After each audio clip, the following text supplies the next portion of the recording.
The whole like selfish part. You want to meet a brother at the finish line. Along the way, while that man is building, you want nothing to do with that, because if a man says, look, this won't take me but about a year or two, your vision is so short. You don't even realize that goes by like that, especially when you're really rolling and working, that goes by. So, not to take too long on it, it's like having birth, losing weight, graduating from somewhere. I mean, growing food, anything that is of a true value is going to take some time. I Hmm. don't care what it is. You're not going to get that overnight. And to the last part to land it, when it comes to the Mm-hmm. self love, it's funny because I've never heard my grandmothers, my aunts, none of them talking about loving on themselves. They always talked about loving the family. But guess what? Grandma, my aunties, my mother, none of them were ever without love, because that love that they give is the love that they gave back. I mean, it is the love that they got back in return. You see? So when they keep talking about loving on me, self love, that's because you run off everybody possibly that will love you. So you don't have to do everything by yourself, even down to giving yourself compliments and all of that. You will have somebody right there with you who will do those things if you stop running them off. I digress. My mic is muted. Trig, what's going on, big brother? What's up, fellas? How y'all doing this evening? Respect. All right. Yeah, I came in unfashionably late. When you just said 8 o'clock, not knowing I'm on Central Time, I was like, let me get. Oh, they already going. No, that's CP time. Get Give it right, time, Trig. yeah. CP, man. CP, not Central CT. Time, Central, not CT. What's going on, Trigger? Man, I'm chilling, bro. How y'all doing this evening? Good, good. All right. So, damn, did she drop, or is she just taking a break? That's what I'm wondering. I wonder how'd I get up here. Yeah, I don't know. She was lagging a little bit too, so she might have a little bad connection. Got you. Yes, so I guess There we go. There we go. Can you guys hear me now? Yes, we can. I'm honored that you came here, and I really do appreciate it. All right, well- because I've been stuck watching you. I've been trying to watch you while I'm at work. Thank you for coming. And my main question to you right now is how important is peace in a relationship to a man, and what does peace mean to you? How important you speaking to me? Because you cut out a few times. Yes, Okay, sir. so how Yes. important? How important is peace to you in a relationship? Peace is everything. As a matter of fact, yeah, peace is everything to a man. He either knows it up front because he's been taught and had good examples of a peaceful home or a chaotic home, right?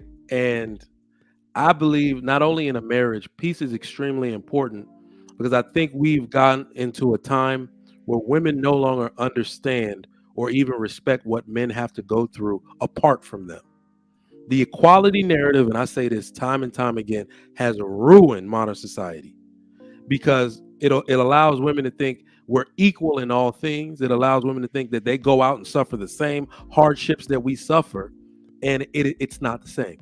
Literally, it's not the same. The world has made every comfort and grace for women. It is represented in every statistic you can find. You could do the same crime at the same time on the same day, and I'm going to jail for what, 40% longer? Don't quote me on that, but you see what I'm saying? So men deal Hell, with she might things. not even go to jail. Mhm. Yeah.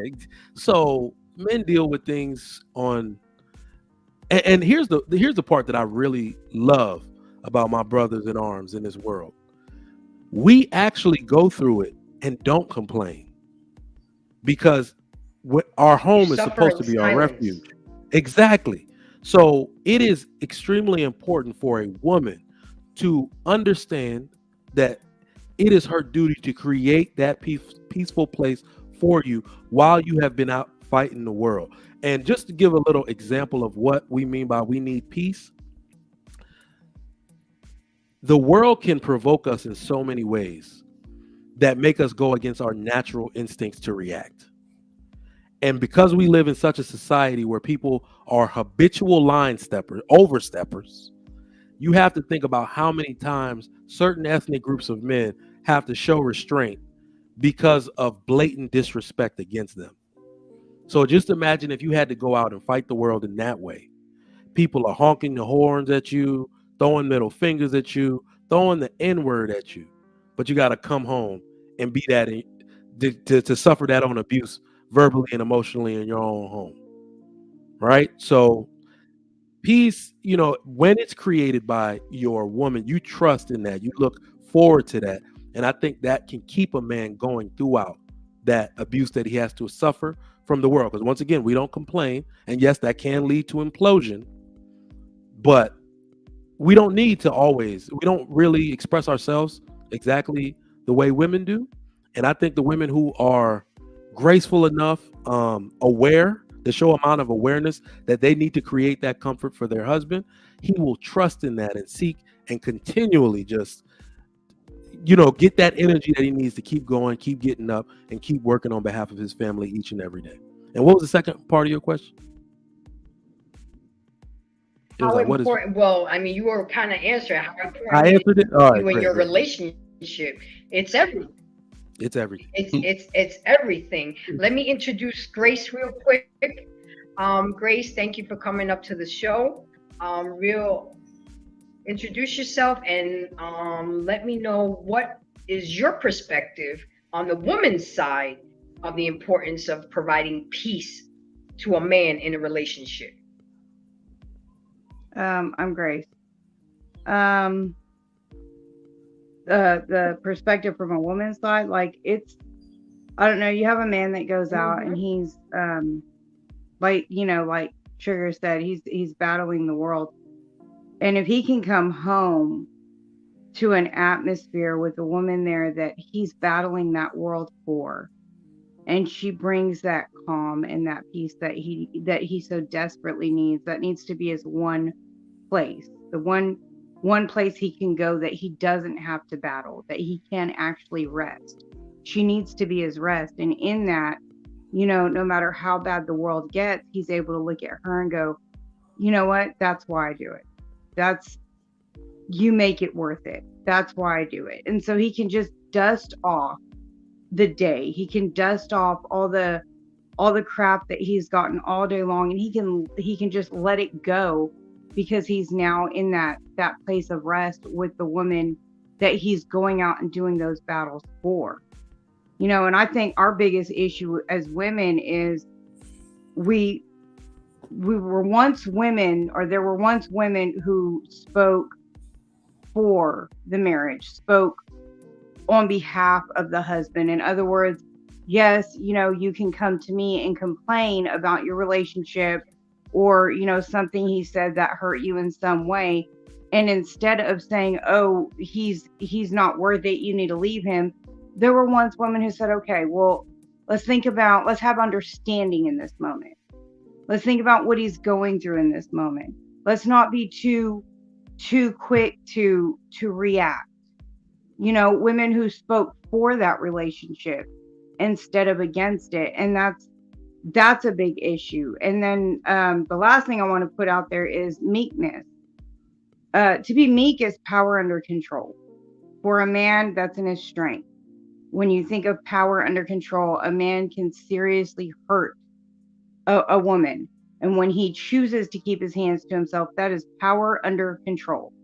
Our power lies on our tongue. We use a lot more words, and we use them in more harsh ways. So instead of using your tongue to tear a man down, try lifting him up. That's all I got. Y'all heard that, right? Y'all heard that. And I do want to iterate this, ladies, because this really, even though my channel is advocating for men, but tonight's show is dedicated to the ladies. Everything that these men talk about, we have to magnify by 1,000, because they're Black men and they go through more than the average man. Not only do they go what they go through, but they go through more because they are Black. And that's the important thing, that my sisters, without disrespect, you say that we're we put up the bullshit from the black man. Oh, we're weak, we're pick-me's, we're this. No, we just get it. We understand, we show empathy.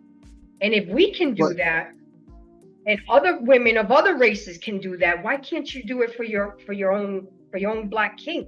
Go ahead, Gary. What did you have to say? There's also something to think. I think, as I was saying earlier, I mean, there's, clearly there's, the traditional woman, and then now we have these modern women, and a lot of these modern women, when it comes to a relationship, it's not real emotion.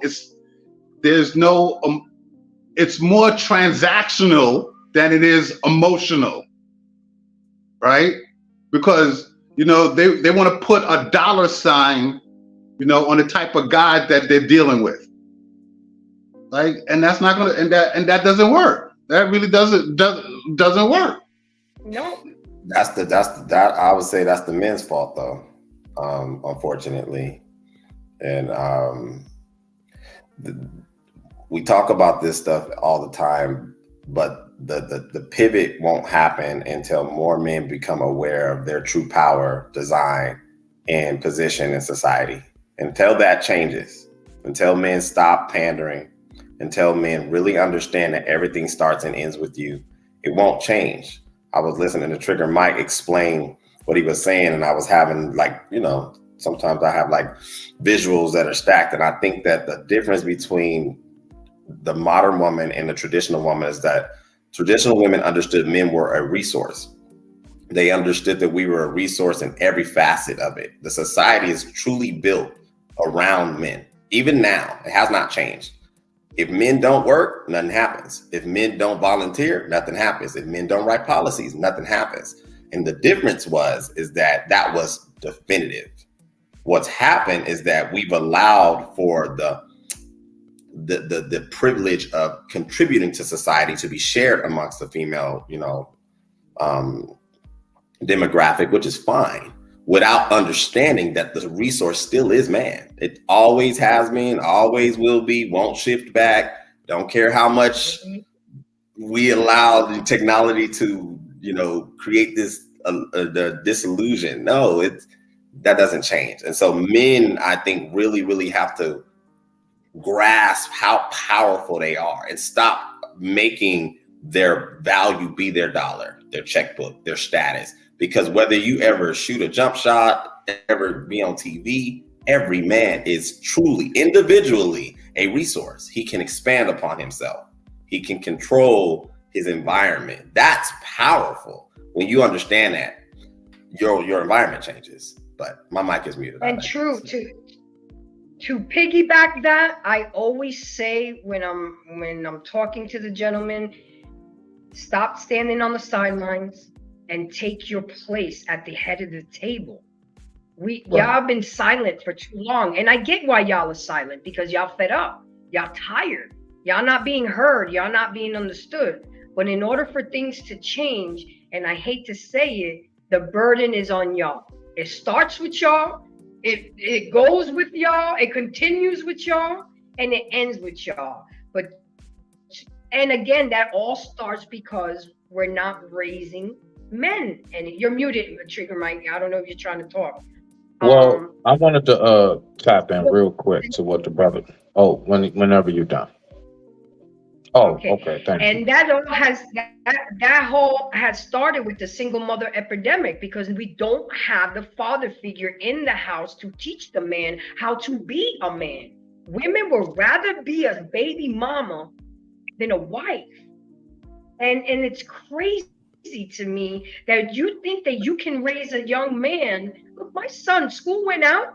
He's already at his dad's house for the summer. And I'm trying to convince him to keep him for his last year, senior year, because I've done all I can as a mom and as a female. Now it's his turn to pick up the baton and finish him off, because he's at a very volatile age where you could go left and you could go right. I get it. But a lot of women think that, like, look, Father's Day is coming up. The one thing I hate the most is they're going to be selling Happy Father's Days to themselves. Really? Where they do that at? But Smitty, what were you going to say to jump on that? Oh, yeah. No, you somewhat hit it. So what the brother True was saying, um, you're definitely on point. The one thing that I was thinking about while you were saying that is, where has that chain of command being broke? One thing that I notice is, me, at least as an 80s baby growing up, I remember it was like, in our neighborhoods, it was like an honor. It was a privilege when like the older cats would want to like talk to you or hang with you a little bit, or, play ball with you. Like, that was an honor. That was a privilege. And of course, throughout that hanging out with them, whether we throwing the football, playing ball, whatever, of course, they'll school you. So I learned a lot. I learned a whole lot simply from listening to those who came before me. And so what I notice is, nowadays, everything that you're saying, why are these men conducting themselves the way they are? Well, because that chain of command has been broken. You see, that pyramid, you know, they've broken that. So now we got a whole generation of young dudes talking about some. I ain't trying to hear that OT. I don't want to hear that OG. I ain't nah. I'm good. Don't wrap me up. So we can't even talk to them. So now we, even though we try to, we can't even talk to the younger ones now. I would say a large part of that has to do with the mothers who automatically got these young brothers thinking so horrible about their father. So if you hear the worst things in the world about your father, what's to make you respect any man out here? Yeah. So we got to recognize how that's going. So other than that, I digress. My mic is muted. Go ahead, Trig. No, I like what we're saying, and really, there's no doubt about it. True Table and Smitty were 100% correct on that, because where the fault lies is that it naturally is on the men. We just have so many men who don't know where to start in fixing the problem because they weren't raised by men. So y'all basically said it. So and when we talk about embracing change, as men, we are 100% acting in our nature to believe that we can fix this issue. This is exactly what we would do if we were all stranded on an island and they told us to fix something. We would collectively be like, well, yes, there is a fix, but we are acting a little bit arrogant to not notice how bad this problem has become. Because when you add government legislation, when you had government assistance, you realize that they have enabled the woman to make decisions and influence the lives of children unilaterally without our influence. We have lost that battle completely. There are entire men who cannot see their son simply because the woman said so. She keeps missing court visits, and every time he tries to go tell the court, he gets a 4-month delay on his court date, right? So till he just stopped trying. So they have unilaterally found a way to impress upon the children, if we're not married to them, and some, even if they are, right, without the father's input. That is completely destroyed the Black ethnic group. Now, as men, we need to stop being arrogant and realize people do not change until they have no choice. So we have to let it get as bad as it can. They have to suffer. These women, like, remember, this is all sin. And even for the people who don't believe and are non-believers, there's going to come a time where you need more than cold logic to sustain you. And when you have sinned this bad, and you have transgressed or whatever, trespassed this bad against not only the man, not only your children, but the word or whatever moral you were supposed to have, when you have, the universe is going to demand something from you. We could call it that. We could call it the universe is going to create a natural consequence from you, right? So enough of these children have to go and terrorize community to the point where these women have no one else to blame, to where they understand that this is 100% my fault based on every single decision I made, and then they have to suffer for it without any help from the government, from men. And I know that makes it sound like, what, you gonna let women suffer? They don't have no help. Remember, they created, it is our fault. But each man's actual responsibility is to be responsible for his own home. So I'm doing that. I know some of y'all doing that. And if you're not with the woman, you're taking care of your kid. You're doing everything you're supposed to do because that is our responsibility. So by Hey, the time, Trick. yeah, go ahead. My bad. No, No, I go wanted ahead. to ask you something on that and what you saying. So with what you saying, man, like you really hitting it right now. As far as you got to let it get as bad as it has to get. He's But let me cooking. ask you this. He's cooking. But let me ask you this: will the casualties of this whole process be worth? Like, will it be worth the benefit, the reward in the end? Like, will that be worth the squeeze? You see what I'm saying? Yeah. Like, it will. And It- will we be able to rebuild after all of these casualties? Damn, did y'all watch my show today? Because now I'm Nah, forgetting. I didn't see it. It's slipping I'll my go mind. see it. I'll go check it out. I got you. I got you. EBD dropped a bar. Damn it. It's hold on. He dropped a bar. But in fact, just give me 1 second. I'm gonna come back. Somebody else. Okay.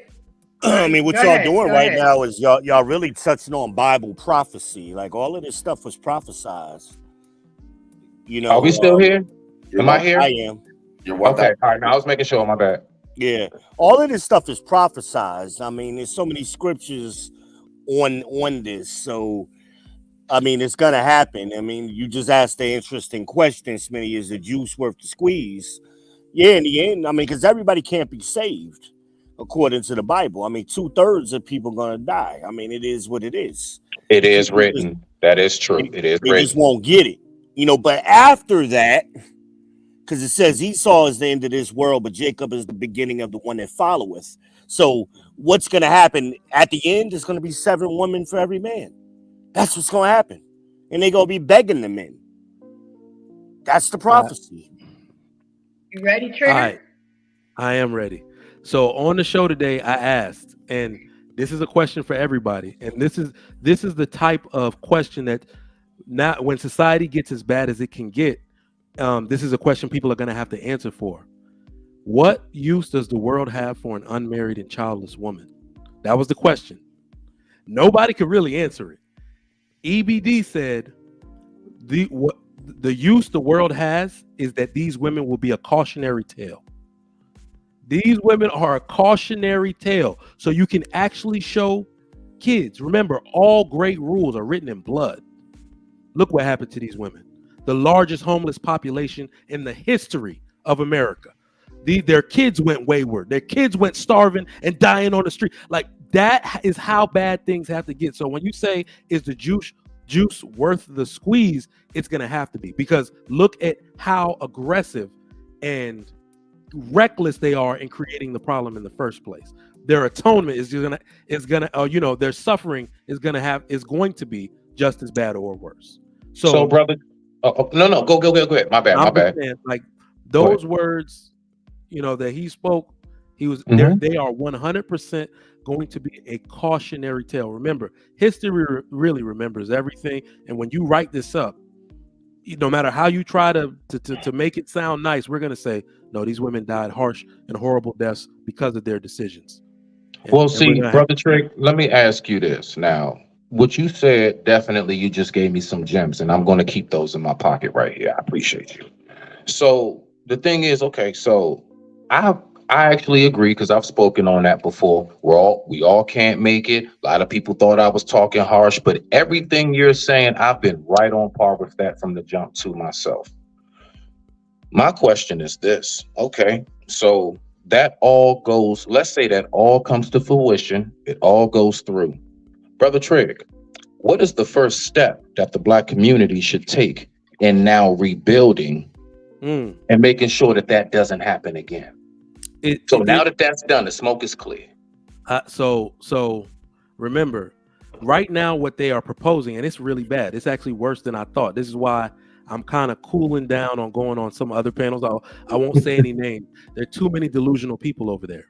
Right. Naturally, me, I'm married. Shoot, my wife can leave me. I'm still going to advocate for marriage, because that's the way children are supposed to be raised. Okay. That's what that institution is for. Now, I went on that panel that I'm talking about, and I basically said, well, as far as the economy is concerned, you need to be married. Your children need to grow up in it. And a bunch of people started saying, no, that doesn't matter. We can build a community without it. So what they're basically doing in modern times, and what they're going to keep doing, is saying a community is a bunch of individuals. And it's not really. That's what the textbook definition is.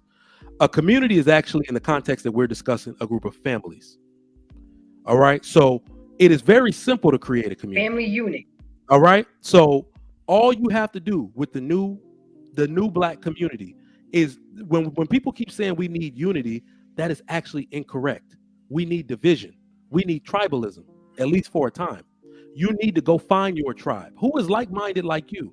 Who is willing to stick it out with their woman and take care of their kids in the same home?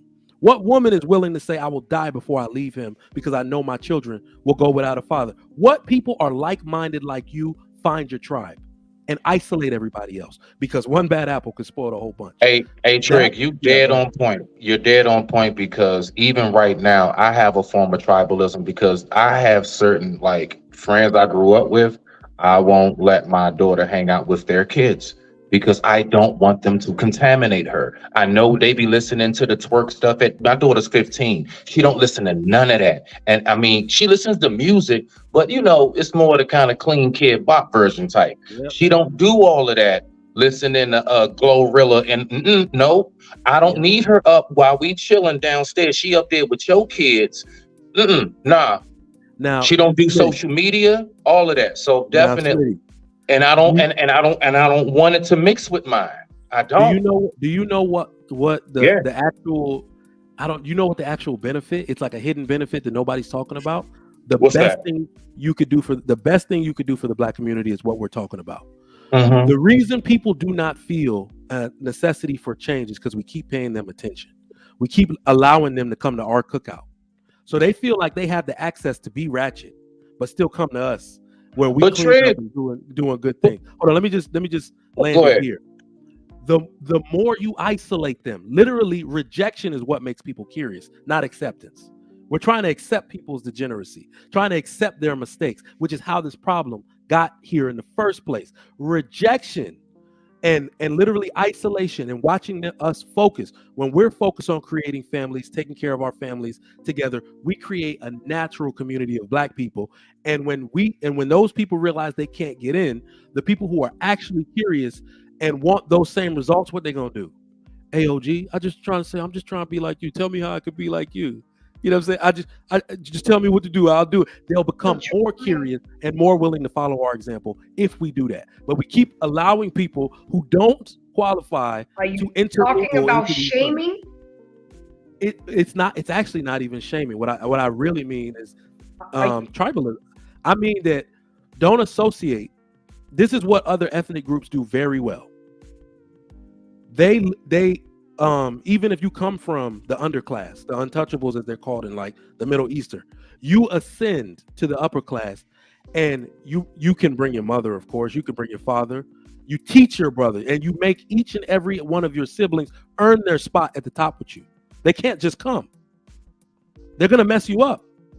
They're gonna teach that same hood mentality to your children, to their like you see them, they're gonna mess you up. You make them earn it. So when they realize you're not just gonna get here until you start modeling your life the way I modeled it, then you start creating people that literally like, okay, what I gotta do? I want to be there too. He's not just gonna give me. Do you see how the basketball players do it? They just let all their homies from the hood come on the plane wherever they're going.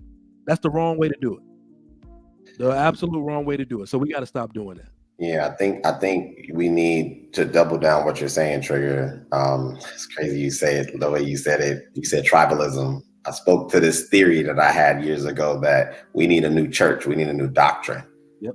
And what I mean by church is I'm not referring to religion, because I know people get all weirded out, and that's a part of the problem, is that we've created so many subsets, evangelists, Episcopalians, and all that crap that really has it's not doctrine. It's not even biblical if you really understand the word. But what I mean by a new church is our community is a hyper-social community. So the only way I see that method working is you have to create that same tribalism through a system distribution. Yep. Church used to be the difference. That's what's really created all this division, because when we had at least some level of religion was our culture in this country. That's what kept people from doing crap. When we threw that out, that's what shifted everything. So we need a new church. We need a new doctrine in order for that to be. I mean, I've heard Andrew Tate say this, but I 100% agree. It's actually why I took such a huge break from the church, and which is why, unfortunately for me, I have gone back into the church, but it's not a black church. I literally had to hear the pastor say he's indifferent about gay people, and at this point he just doesn't know. Like, I had to hear that to be like, at least he's loyal to the scripture, because the ones where the women are at, the black churches where the women are at, they pander. Those preachers just start letting anything, if their collection plate starts slipping, they'll just desecrate the name of God. Just be like, well, they'll. So yeah, you're absolutely right. Not only do we need like a new church, like you said, that's why I guess they said Islam is the last real religion. The last real religion is Islam. I'm still a Christian, yes, but I'm gonna be one of those Christians going forward that literally will fight you over scripture. You have to be that way, because that's not really just about Jesus or my beliefs. It's about allowing you to corrupt it, because that corruption, dude, we don't understand is the minute we started disobeying scripture, we allowed exactly what they said would happen. You started allowing homosexuality in the church. Of course they're gonna try to get it into the school. Like, you see what I'm saying? Like, of course, you see all that happening in real time. They never expected you to actually do it. So now that you did it, well, they just gave us an inch. Let's see how much more we can get. So I'm now going to be one of those people to say, this is what it says. There is no misinterpretation. You could do whatever you want, but as for me and my house, I'm gonna be one of those dudes. Yeah, but I think you definitely. Yeah, and I agree. I'm one of those people, and correct me if I'm wrong. I don't, announce myself as being a scholar. I think I'm well versed in the word, but I never really have been able to find where Christianity was the structure to follow. From what I understand, we were all called to be believers, from what I understand. And that's something that I attached 2 years ago. But with that said, I think that's sometimes, again, the issue is that I always said God got a lot of bad representatives, like a ton of bad representatives. Yeah. Man, can I tap on that briefly? Yeah, because look, right, the thing that I've noticed that I find to be the most egregious thing when it comes to all of this, brother, exactly what you just said, True. It's all right. So look, this whole thing with like not saying don't let people who live the LGBTQ community come into church, but to let them overtake it, bro. I'm literally seeing like full-fledged gay pastors now, bro, just openly, actually preaching and saying and justifying it's okay, bro, trying to redo. Now, I'm gonna say this from what I know in that book, right at the very end in Revelations, the very end, I believe it's like 1922, something like that. It says, and I, John, attest to the prophecy of this word. Anybody who adds anything to this word, the Lord will add the plagues of the earth upon you. Anybody who takes from this, your name will be taken out of the book of life, meaning you don't get paradise. So point blank, the very last thing is said before it stops. I don't care what anything else says in the middle. The last thing said, don't add nothing, don't take nothing away. It is what it is, right? But I notice now that when they do all of that, what happens? It runs people away from the word. And that's the thing that I find most egregious. So when you say the things like what you're saying right now, brother, that's exactly what I be hearing. And that's what I find so heartbreaking, because you got folks who are misrepresenting it. You got folks who are fraudulently doing things amongst the church. And then it has people running off from the church. And I'm going to tell you right now, if it's anything, if you're a believer that God does not like, is an individual who runs people away from God's word, bro. Dead on point. You and Trig. I digress. My mic is muted, man. Well, the word isn't for everybody. So guys, with that being said, go ahead, Israel. Christ said it himself, my people will hear my word, and also, the people who weren't God's people or Christ's people, they would turn away from it immediately. So it wasn't designed for everybody to begin with. Unfortunately, we mix up the church with a building. The The church was never a building. The church was the people. Agreed. And, Good stuff. Good stuff. And we make it the building today, you know. And unfortunately, that's what religion has done. You know, religion was given to us. That wasn't the Bible. That's why you got so many religions that have come from the Bible. And most time, the religion goes against what the Bible says to do. The Bible will say something very specifically, and the religion will contradict it. You know, unfortunately. You know, Smitty spoke earlier. He was talking about the tarot cards as quote unquote spirituality. The commandments are spiritual. So anything other than that, I mean, the Bible called all of that stuff sorcery and wizardry and familiar spirits is what that was called. And that's a chaotic thing by nature. And that's why a lot of women gravitate to that realm of thing and the crystals and the cards and things. The rocks. Because it's chaotic by nature. Yeah, go ahead, Smitty.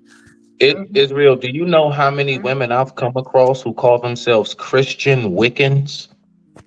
Yeah, I mean, it's not playing, bro. It's some weird stuff out here. And they call themselves they do the sage burning and the little Thanos stones on the dresser, and this rock represents this. The moon's aligned. We shouldn't be together. I'm a Cancer. Usually all of this crazy stuff. Yep. But they call themselves Christian.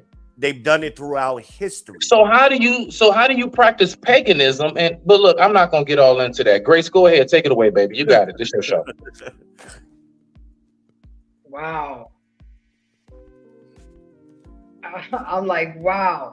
So guys, let me get into, because you guys know that I like to give information and educate my audience. So let me speak to the ladies, because tonight is about them. Being a man's piece. What does it mean to be a man's piece? It means being there for him even when it seems like the whole world is against him. Being a pillar of support, a confident that he can confide to without fear of being judged. Going back to the show that me and Gary did about vulnerability, we have to allow a man to feel safe and allow himself to be vulnerable without the repercussions of shit being thrown back in their face, or regretting that they did get vulnerable with us and talk to us. And then we wonder why, ladies, they go talk to their homies, or they go talk to their work wife, or they go talk to everybody but you, because that's who they're supposed to be talking to, but you're not allowing that man to feel safe. And the importance. See, I have a problem with the verbiage, Go ahead. Grace, if you don't mind me jumping in. You keep making it seem like the woman is allowing or controlling the scenario. No, go ahead. And that's a problem for us. You don't have to do nothing. Just let it be. Let that sauce marinate. But I think the problem is y'all always want to do something or not do, or micromanage something. Just let it be sometime. And the woman is not the support of the man. The woman is the pillar of the household. Do you communicate not of the that man. to the woman? Say what? Say what? Do you communicate to that woman? You know, because we're not mind readers. Do you communicate to the woman? Just leave it alone. Because I personally know, I'm an overthinker. Yes, but as I explained to you earlier, go ahead. Communication is 70% nonverbal. The Bible also says if a woman is going to learn anything, let her do it at home from her husband and listen and learn in silence. So a man doesn't always have to directly say, do this. Sometimes just from their observation, they'll learn. Yeah, but Israel. Well, yeah, I understand what you're saying, brother. And I partially agree. I think that's kind of something I've ran into, over my dating career, is that a lot of men don't understand the importance of educating the woman and also understanding, why is this woman even in a relationship with you? Women need to know why they're there. Women need to be told what you expect. You cannot put them in an environment that is your life and expect that their observation is just going to be absorbed, because unfortunately, brothers, women are not that inquisitive, unfortunately. Their minds are very loopy for the most part, and they drift in realms that we probably will never visit. So if you want the best out that woman, in my opinion, and what I've seen, you can serve her and serve yourself better by laying things down that she can hit markers of, you know. And if I need, baby girl, hey, when I get home, love you, but I need about an hour, whatever, 30 minutes, whatever. It creates chaos to give her, because what you're actually doing, being the leader, is you're giving her authority in her natural state, because you're not guiding her. She's going to be busy. She's going to be messy. She's going to probe. That's women. That's how they're wired. So if a man wants the best out of her, I would encourage him to instruct her, you know, through things. I'm not suggesting that a man shouldn't instruct her, but the instruction shouldn't be constant. Again, you think about how the older generations of men function. Again, they didn't talk to their wives every single day. They gave them the instructions at the beginning of the week, and they talked to them again at the end of the week. And they stayed together for 50, 60 years. You're right. You know what? You're right. You know what I'm saying? Can I tap in briefly? Just real briefly. I do get exactly what Israel is saying, honestly, because from my mother even down to the relationship, you know, with my lady, right? She just knows, like, if I say I'm gonna go to my office, she knows that means I'm getting ready to either go study, I'm getting ready to go, you know, create whatever. I might be getting ready to hop on a panel, get on the show, whatever. She knows exactly how I like my closet, how I like the bed made. The fact is that when she came in, she did. I ain't gonna lie, bro. She just observed me. She knows exactly like what type of drink. She knows what flavors Gatorade I like and things of that nature. Like, so my point is, Israel is, I mean, he is on to something, bro. Like, because men, think about it. We say all the time, the land, right? Action speaks louder than words. So, I mean, you could tell a woman something all day, you know what I mean? Now, of course, you're supposed to lay these things down off rip. The only thing I lay down off rip is just be on my page. I promise you, you stay on my page, I'm gonna make sure you always good. Boom, she stays on my page. Staying on my page means just listen. What is listening? Sometimes just follow my lead. I don't always have time to explain to you what I'm about to do and why I'm about to do it. I just need for you to trust my lead. And she does that. And so from there, I mean, it works out pretty damn good. So I get it. I get it. What you're saying is real. Just so let me say this. Just so I'm not misconstruing, because I do agree with what you're saying, Israel. I think, and I've seen a comment pop across the screen, I think it is extremely important that when we're saying these things, that we can't frame it in a way of just an individual experience. You know, we are all of experience on this panel. Right. That is the best case scenario when a woman is untouched and doesn't have a history, meaning she has not dated other people. Women pick up habits. So the assumption that she's just gonna be great and observe a lot is fair if you're talking about a woman who was in an environment of a structured family and things of that nature. That's not the case with most women nowadays. By the time you meet her, she done had 3, 4, 5 boyfriends and so on and so forth. So you're always I get what you're saying. I totally agree with you. That she has to observe. And I definitely also agree that men of old didn't speak that much. But I think what we're missing is that men of old didn't speak that much because there was an insulation. What women were telling the girls were what men instructed the women to tell the girls. The men didn't have to keep talking because they were always in an environment where the information was being passed because men actually were in the households. Well, I'm not saying that. What I'm saying is we live in a world of always on broadband. We're always connected. So whereas grandpa and grandma couldn't talk to each other physically throughout the week, you know, throughout the day, whereas women, they text us all day, they call us all day, it's constant communication. And I think it's system overload.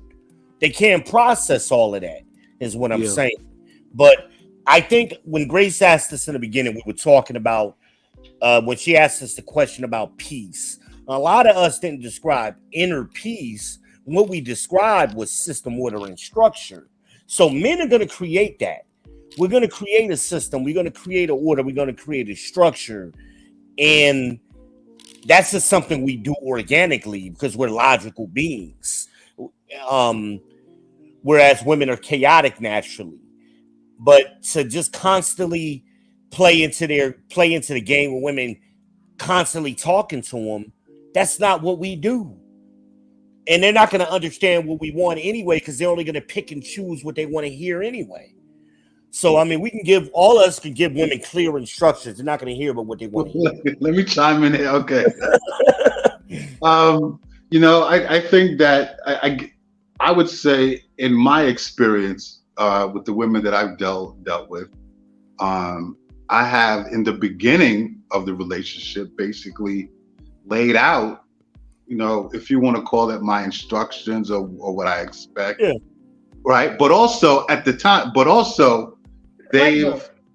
they've observed, right? Right. So because in conversations that has happened later, we would be talking and it would come up where they observe what I like. I mean, my wild cherry Pepsi, my Cool Ranch Doritos, what type of movie, so it's these little things. What's my favorite color, right?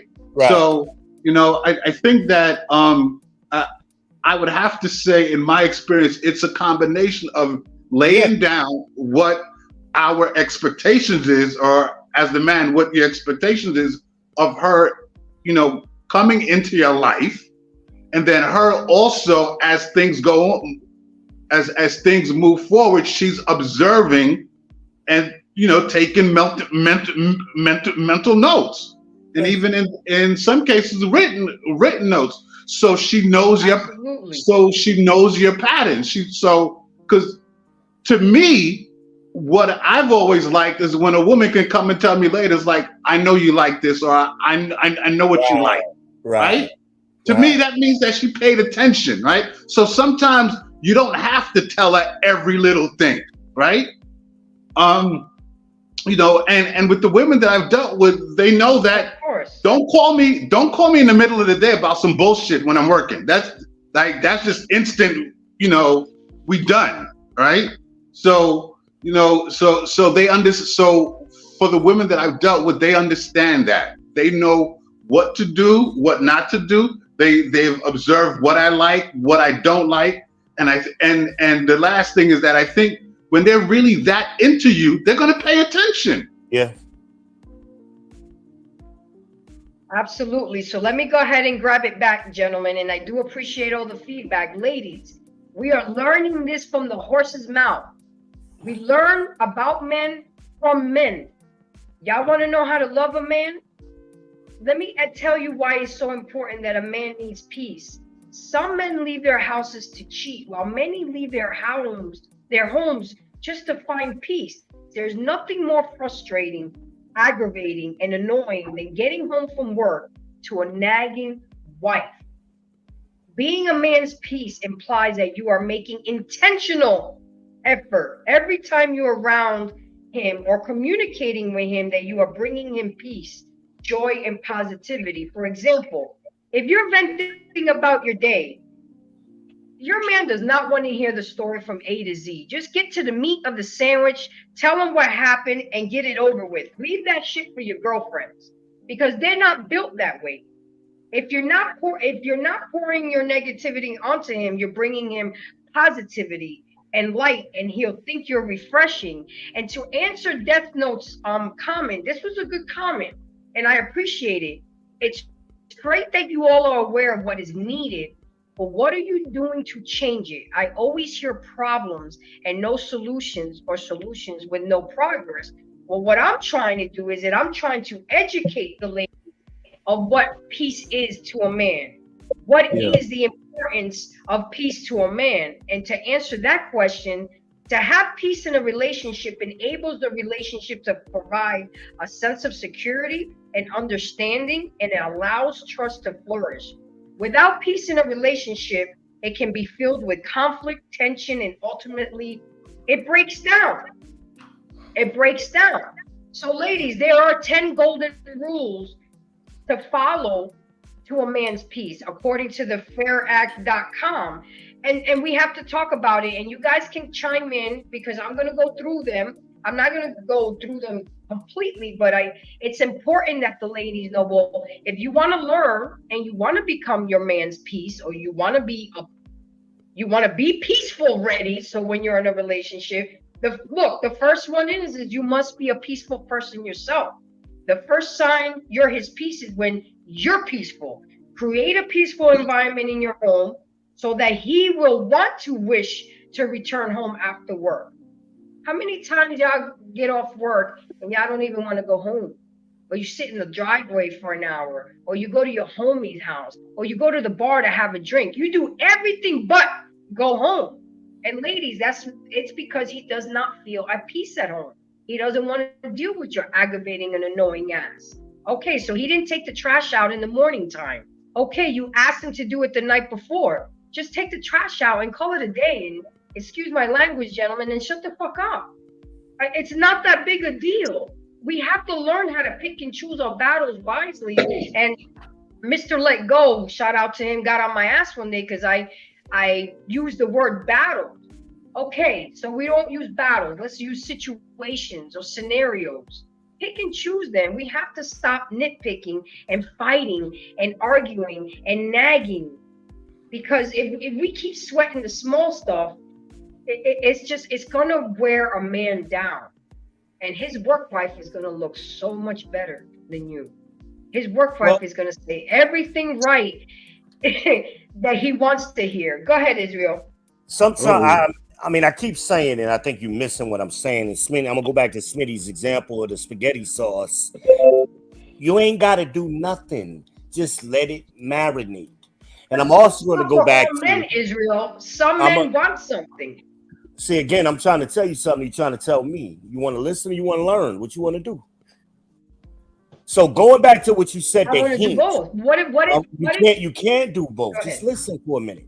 So what you said to Hink when you talked to Hink, you gave an example. If you wanted a man to clean up the clothes, don't argue with him. Just take the clothes hamper and set it in the middle of the floor.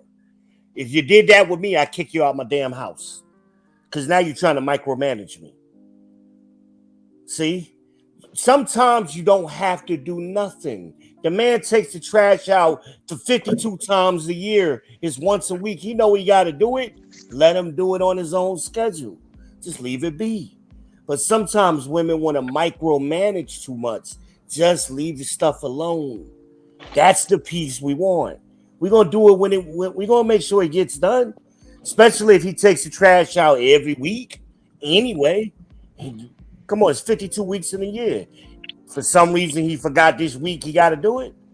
I doubt it. But sometimes, again, y'all want to micromanage, just got to let things go. But I remember when you had that conversation with Hink, and that burned me up.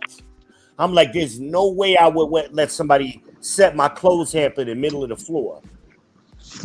You do that with children, not with men. I know your intention was good. I be getting checked on my own shit. And I don't get upset. I tried to come on this show that day. I just want to let the ladies know that even though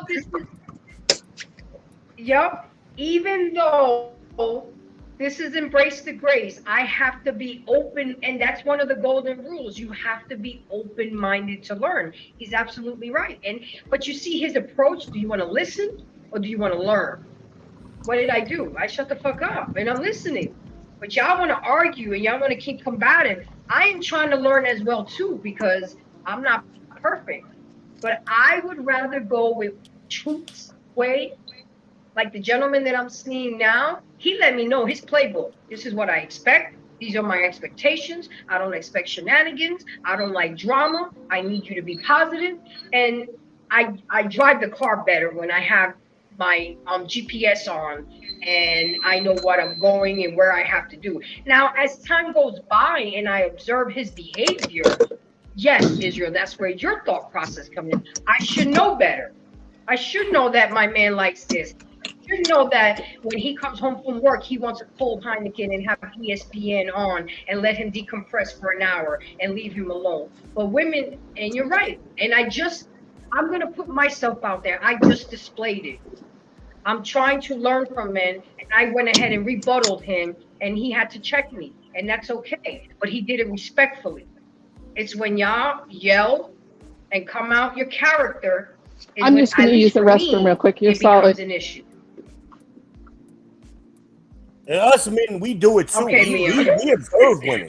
We learn our women. I mean, I saw my grandfather was trained so well, it was ridiculous. I mean, and my grandmother's thing was her kitchen. You don't do nothing in this kitchen. I run this particular area of the house.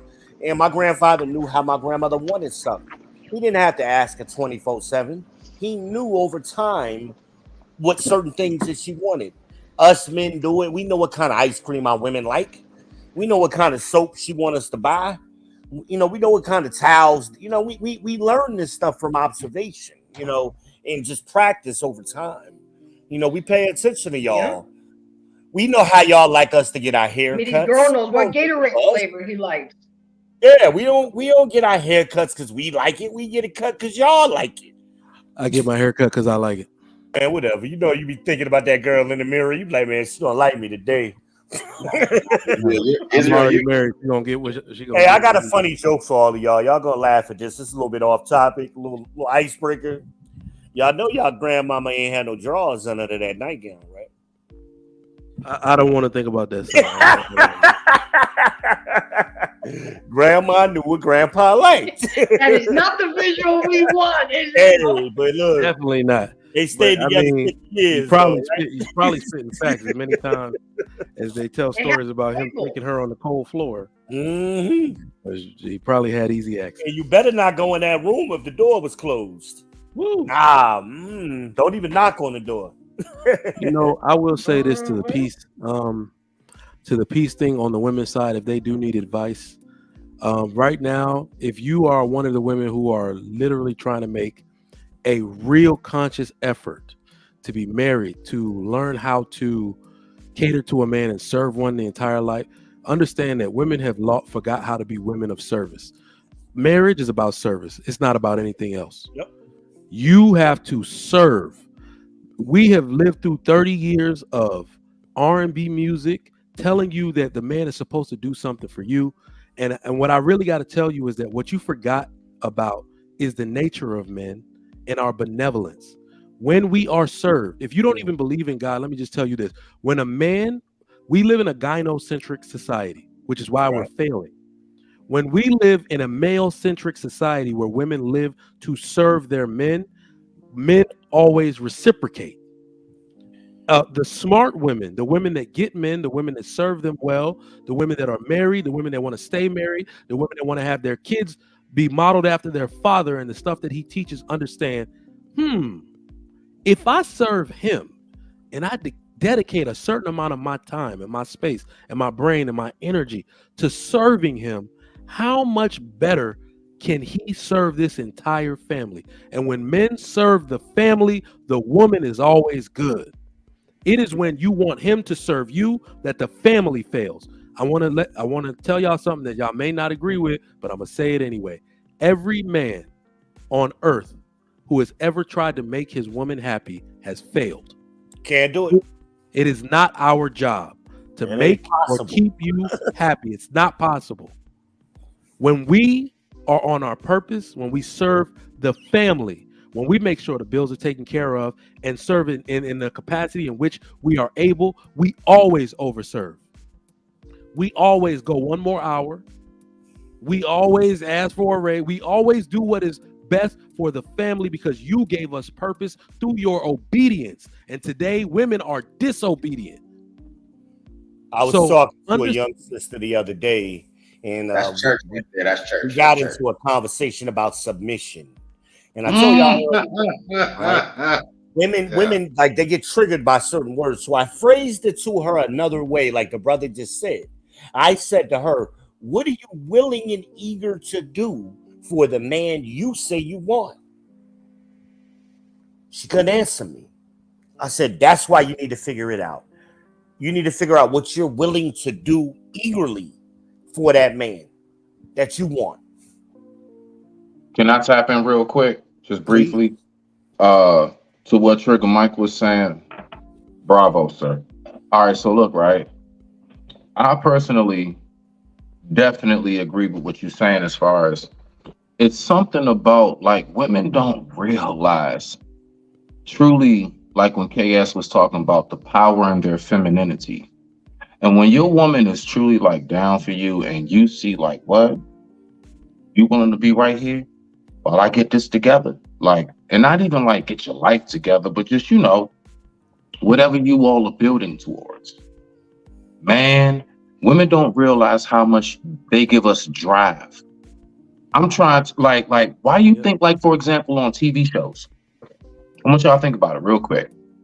On TV shows, what is the depiction of the guy always after he breaks up with his girlfriend? Afterwards, his buddies go by, he on the couch, he ain't shaved, you know, he ain't cleaned up his place, everything.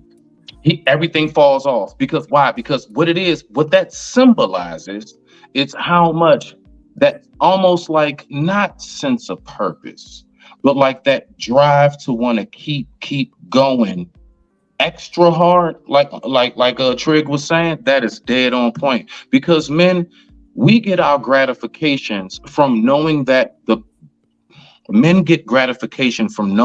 people around us rely on us. We get gratification from knowing we are in a position that when you call my daughter or whatever, whoever, when you call, I'm right there. I'm in a position to do something. That's when we recognize, you know, that's when we are on that level. But yeah, I'm with you, Trigger Mike. That's all I wanted to say. I digress. My mic is muted. That's what I was saying earlier about being the resource. You know, Mike said it great, but yes, I don't know how women are gonna grab that imagery, but yeah, they do put a battery in our back, you know, for lack of better terms. And you guys are absolutely correct. So damn, they're not batteries these days. They draining the battery. And that resource that he keeps mentioning, we give it in 4 ways. We call it meat: money, energy, attention, and time. That's how we communicate our resources to the world. You know, so sometimes I think modern times they just they only focus on the money aspect of it. But there are other things that men do beyond money: attention, energy, and time. You know, we pay attention. You know, you spend time. You know, those words are there for a reason. You know, I would love for men to start asking women certain questions, and I hope Leanne is, you know, available because we have another female on the panel. But I would love for men to ask women, what have they learned, majority from women, and then listen to their responses, and then simultaneously ask them what have they learned from men. And what I mean by that, because they probably won't even be able to digest that correctly because they just have this illusion that all information is just there and it was not presented.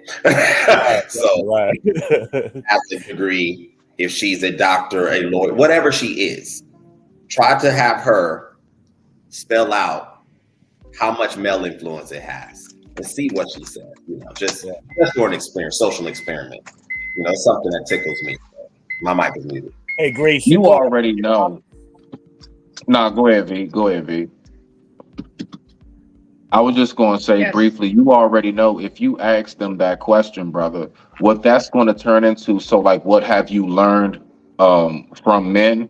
They're going to turn that into an insult.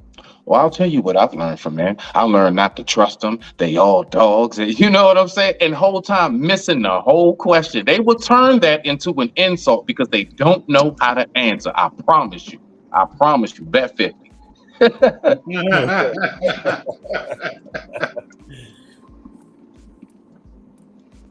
So guys, let me continue with the golden rules so I can teach the ladies on how to bring peace to a man.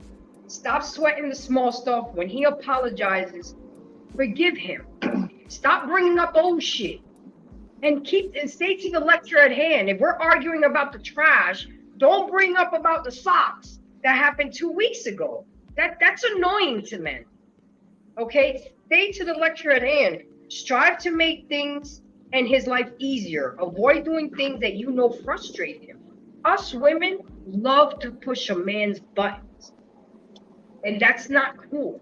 It really isn't, because you don't know what kind of day he had at work. You don't know what he had to do with at work, and now he's gonna come home to you pushing his buttons. If it's not conducive to his environment, it's not gonna be peaceful, and that's not being peaceful to your man. Another one that's really big for men, and it's even more, and I was surprised when I read this, gentlemen, it's even set up higher than sex. Respect.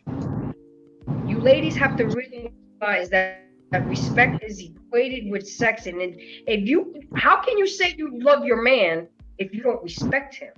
And I see these young girls and these women cursing their man out. F this and F that and this, and then you expect that man to lay down with you at night and love on you, but you didn't just disrespect this man in public. I mean, come on, ladies. That's not being a peaceful woman. That's not being or setting a good environment, because respect goes hand in hand with peace. Hey, we picking up that's another background one. noise. Compliment him. Whose background noise is that? Who's outside? Because it sounds like wind. Yeah, it sounds like wind in the car or something. It says here, compliment him. Even though guys deny that they don't need it and they don't like it, but say things like, I feel lucky to have you. Thank you for what you do for this family. Men love I compliments. set a challenge out there to the mother. Words of affirmation is very important. Maybe that may be the love language of your man, but it is necessary from time to time. We like flowers and fruit baskets. Hey, let me say this, because we don't. This is a time in history where we need to start. First off, I'm not afraid. Let me just say that. But other people need to stop being afraid of having the real conversation. Every time a conversation gets hurtful, we tend to gaslight. I always say, have "Oh." the real conversation. Exactly. So what I want to say to what Grace is saying right now, is that what we call you? Is it Grace? Do we call you Grace? Yeah. If there's another Grace on the panel, then it goes to Embrace and then Grace. But right now, I'm the only Grace on the panel, so yes, this is good. All right, bet. So, damn, what was I gonna say? The real conversation. Stop being we have to stop being afraid to let women know exactly when men start to slip away. If you don't, ask the average man when the last time you heard, I feel so lucky to have you. I feel so glad I'm with you. Ask a man the last time he heard something like that. Most men will tell you they've never heard anything. 20 years, I never heard it. Not once. From a woman. That's sad. And the weirdest part about that is because women, we live in such a gynocentric society in which the women believe the man is supposed to be serving her, which is backwards, by the way, which is backwards. Yes. You serve Yep. me. I serve our purpose. I serve the Lord. I serve our family. You serve me. But because you think I'm supposed to turn around and serve you, we got it backwards. And I want to tell you exactly when your man will start to slip away from you. And it's almost the easiest thing to do, because when another woman wants your man, what does she do? She uses all the stuff you've never told him to snatch him right from up under you. And I know you're gonna go into all. If anybody who hear this, but men not supposed to be cheating. But men, it all applies. We don't care. Let's have the real conversation. You know what? Do you have the real conversation? Exactly. How a man's mind will slip and start to prefer that woman, how he can get close to her and start developing an emotional relationship, is because she is saying the things you never said or don't say enough. A man's spirit craves that type of praise. Wow. Everybody will want to be drawn closer to that ladies person. Ladies are getting it from the horse's mouth. Okay? I have seen this firsthand because Hey, Trey. the easiest way for a woman to fall in love with you is at work. You spend more time with those people than you do at home. Absolutely. And I'm telling you, right, the first time a girl was just like, good God Almighty, you just a black. This lady, like I literally was like, please, Lord, stop. She was over my shoulder, like, a black man at that. You just hear, you're so intelligent. I love the way you just are so attentive. And I was like, please, stop. Do you know how good that felt? Nothing materialized, of course, but that is the moment where a man is at a crossroads. If his woman is not serving her purpose in that way, that man might go astray. That's all I wanted to say. Hey, I want to add on to what Trigg said, but you want to know what is so diabolical about women when they do that, Trigg? Yeah. Because I've seen situations like that, exactly what you said. Women, a lot of times, especially if they find you as like their homegirls, man, attractive, or you seem like something, they'll do all of that for one reason only, just to see if they match up with their homegirl. Yep. They want to see. So whole time they don't even really want you. So you, man, how many of dudes at the end of the day, Cheryl might not have been giving you those compliments how you want, but Cheryl is still here. Now, Cheryl's girlfriend, Keisha or whatever, she don't really want you. She just want to know, do I still, because they've always been competing since middle school, high school, all of that.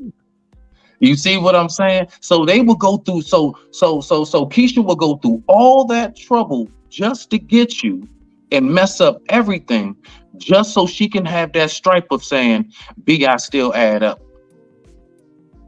Whole time she didn't even want you. And all I'm saying is to the brothers, you gotta be careful of that. I'm not saying, now you do have some situations to land it. You do have some situations where, no, that turned out to be a 30-year marriage. So I do get that, but I just wanted to say, we have to remember, women do things to impress other women. We tell them we don't like the nails, the weave, all of that. It's not for us, it's for other women. When they get with you, if you have a good status, it's not because you really are somebody who can provide for them. Because they always say, I'm independent and I don't need a man. No, they are getting you as a trinket. You are a trophy. They just want to show off. Look at this, B, first place, gold medal. That's it. You're just a trophy. So now, when they're doing all of that, if you don't know how to see that, then bruh, you will get caught up and swept up in a whole thing, and then you wound up losing everything with that. And don't let you have no kids involved. And she go ahead and take you to court and take everything because her girlfriend was saying some sweet nothings in your ear. I digress. My mic is muted, but you on point, Trey. You on point. Yeah. I want to go back to what so another said, golden rule, gentlemen. Go ahead. And go ahead, Israel. Land that one. Land respect, and we'll move to the next one. When you said the thing about respect, and it made me think about the movie Not Easily Broken, right? That was with Taraji P. Henson and Morris Chestnut.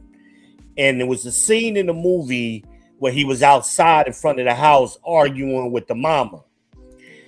And Taraji walked up behind her mama and she didn't say a word.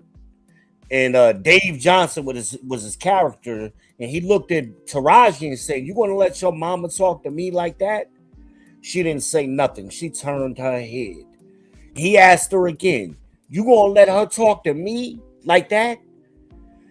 And she ain't say nothing again. He says, "Well, I'm done," because that was just the ultimate form of respect for disrespect for him. I'm done. He was through with her at that point, and that's when he moved out the house and we got the hotel.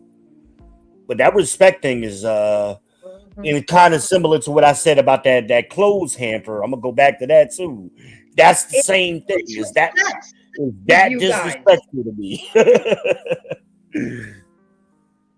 You know, but that's all I had. I just wanted to touch on them. So, gentlemen, then the next one is show gratitude. A man who works hard to make ends meet deserves to be thanked. He may have not fulfilled all of his promises, but he's trying and appreciating the small things. So instead of sweating the small things, let's flip that and turn a negative into a positive. Let's appreciate the small things that can help you attract the bigger things.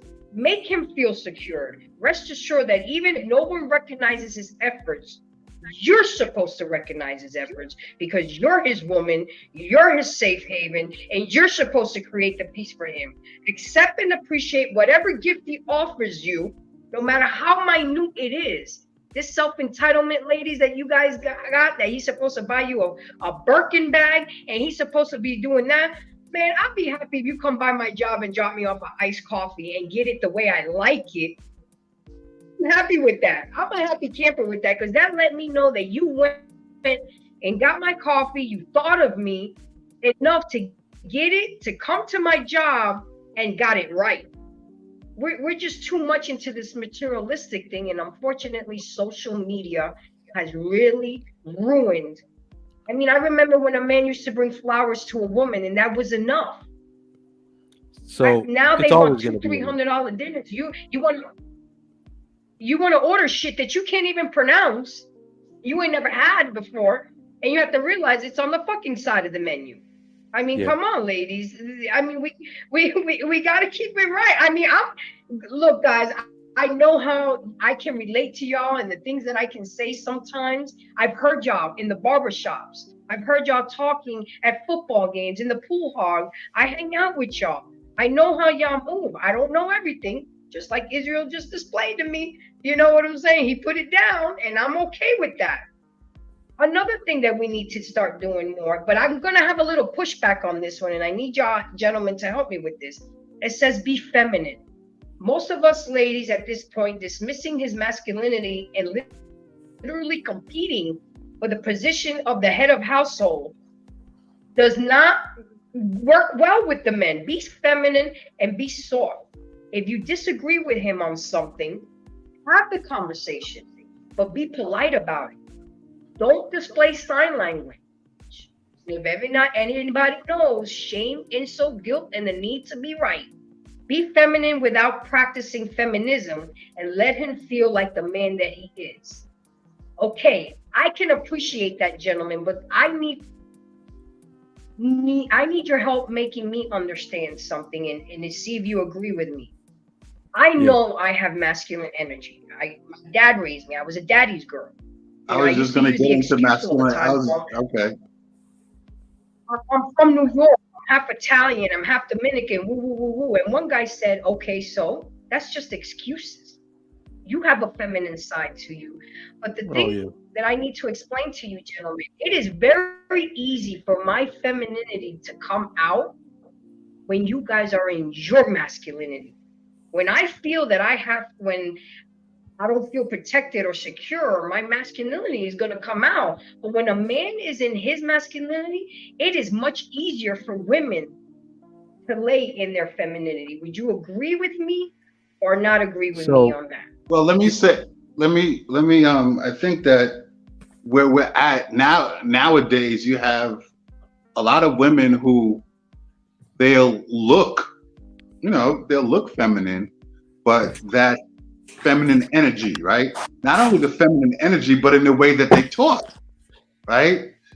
Most alpha men, sigma men, they don't want to hear that. They don't want to deal with that. They want a woman that, not only looks feminine, but talks feminine, and she has that feminine energy. I mean, it's now granted, there are some men that, is turned on by women who may have that masculine energy and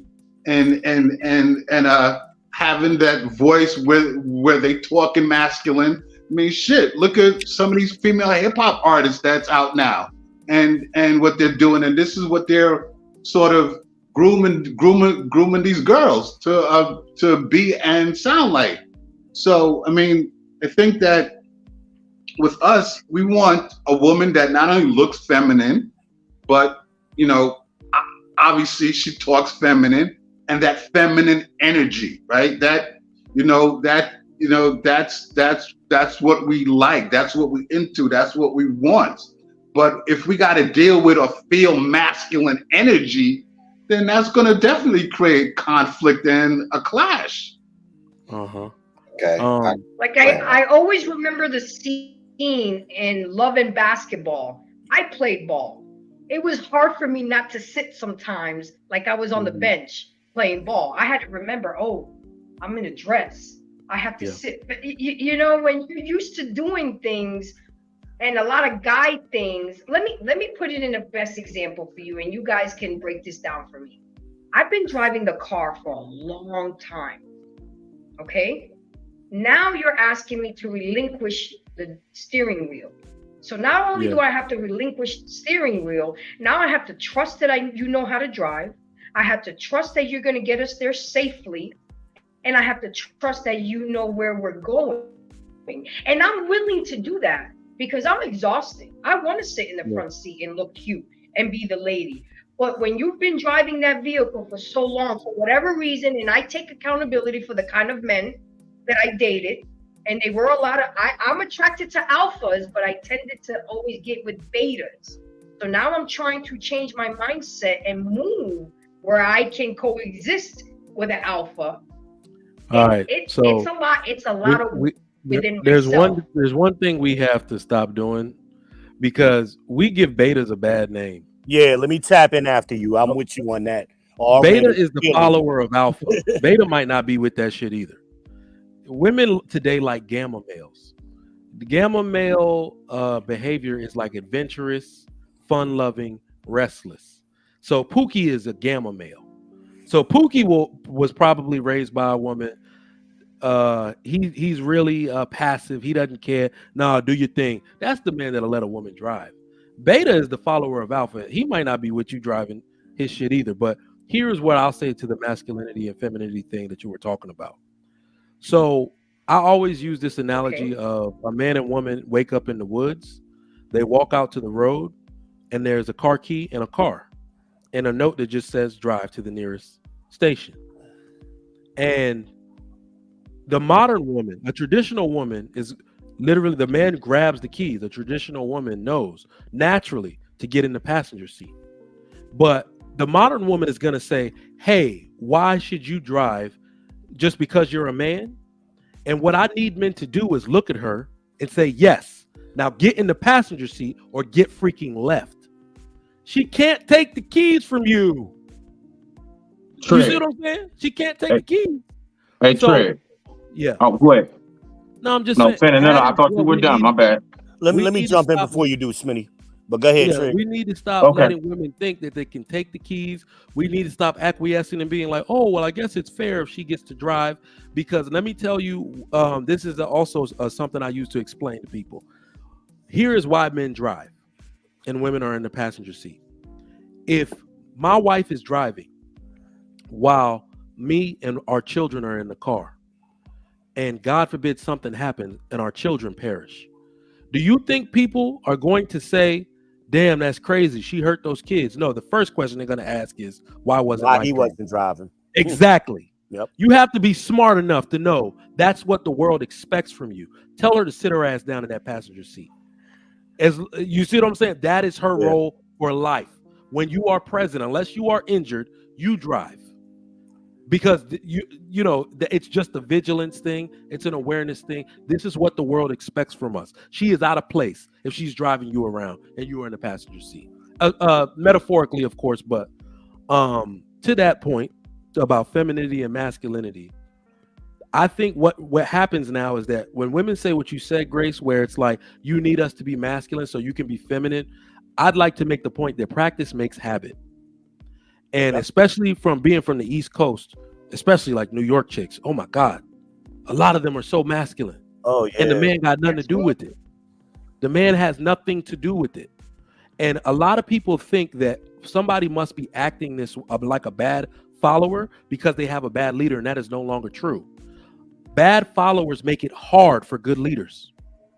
So if I'm being in my masculine frame the way I'm supposed to, but still getting and exercising logic, exercising thought and practicality, but I'm still getting second guessed because my woman is not feminine and wants to jockey for position all the time, then she's just not a good follower. It does not mean I'm not a good leader. And I think we've gone into a time where society has has created consequences for men imposing their masculinity on women.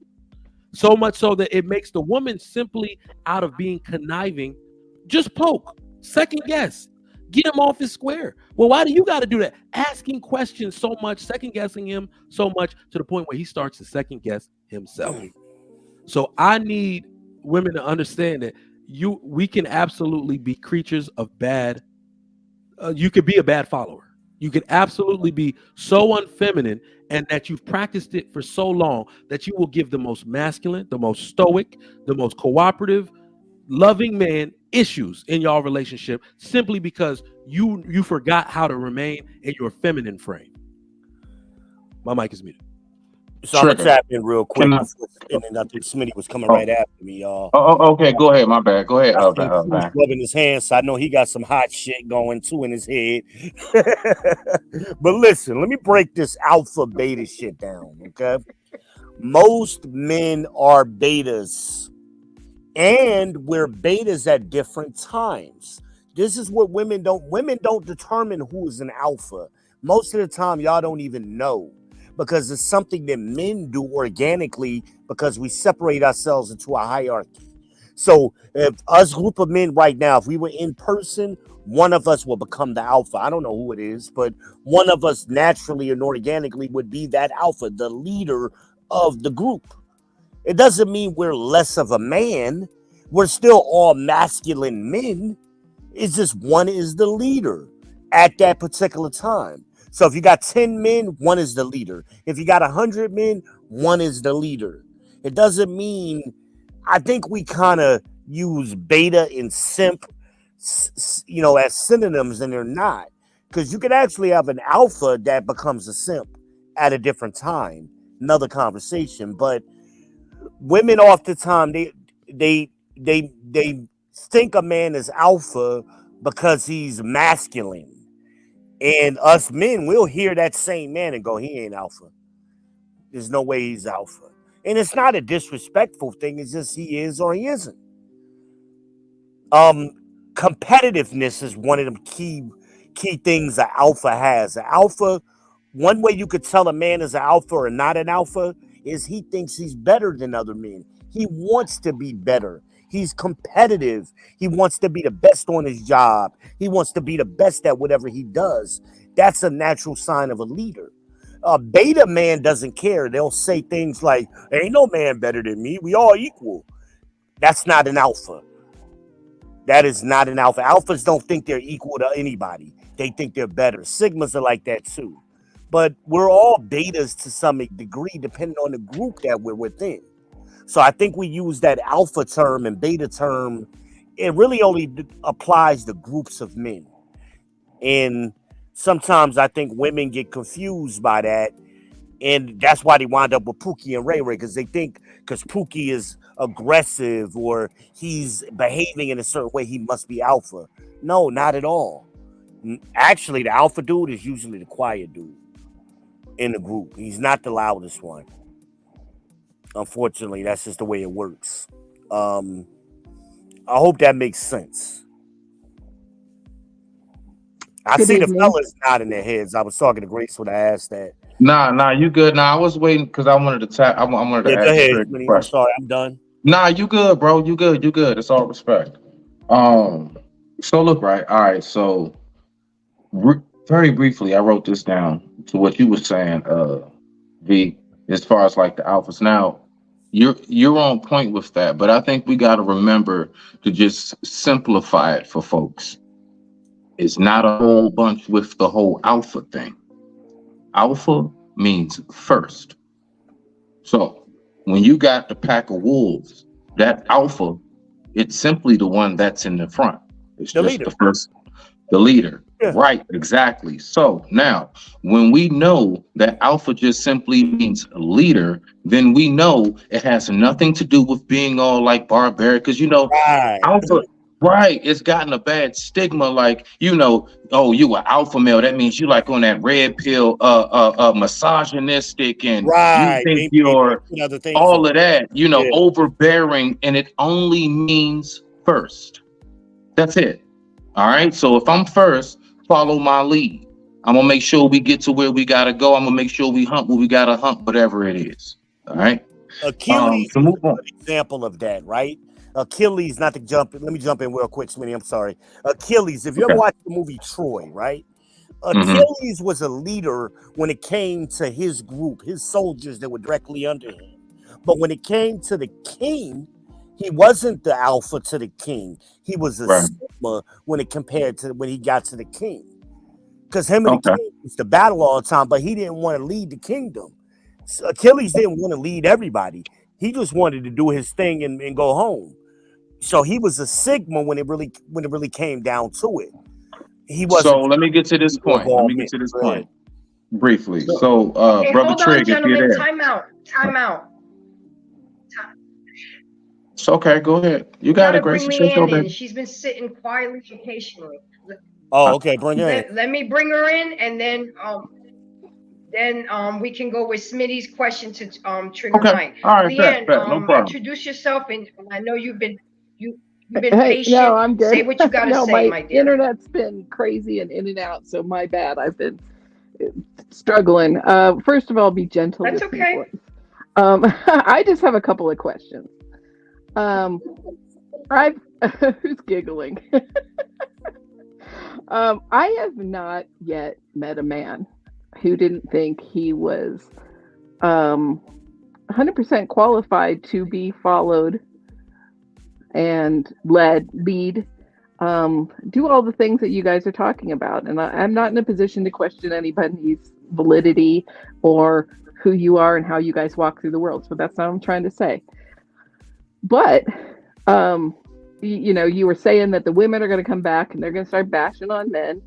And I hear descriptions that Grace is talking about women do this and women do that. I don't fit any of those descriptions from my personal perspective, which is the only real one that I can speak from. But how do you guys propose you navigate the droves of men that are of the mindset that they should be followed and given the latitude to prove themselves, to exhibit their ability to lead, their ability to walk through situations appropriately, to honor his woman's participation and respect, and then consistently don't. I can't even tell you the number of men that I've come across where it's like, all right, I give everybody the benefit of the doubt until they prove themselves different. But I don't know. It's not even a matter of picking those men, because you can't always see it. It is a matter you of can't picking always them. see it. Did you choose that's the men? fine. Is what I'm asking. The men you're talking about, did you choose them? For the limited period of time until they prove themselves unqualified. Okay, you're adding too much. So my question is a yes or no. Did you pick them, or did your daddy pick them?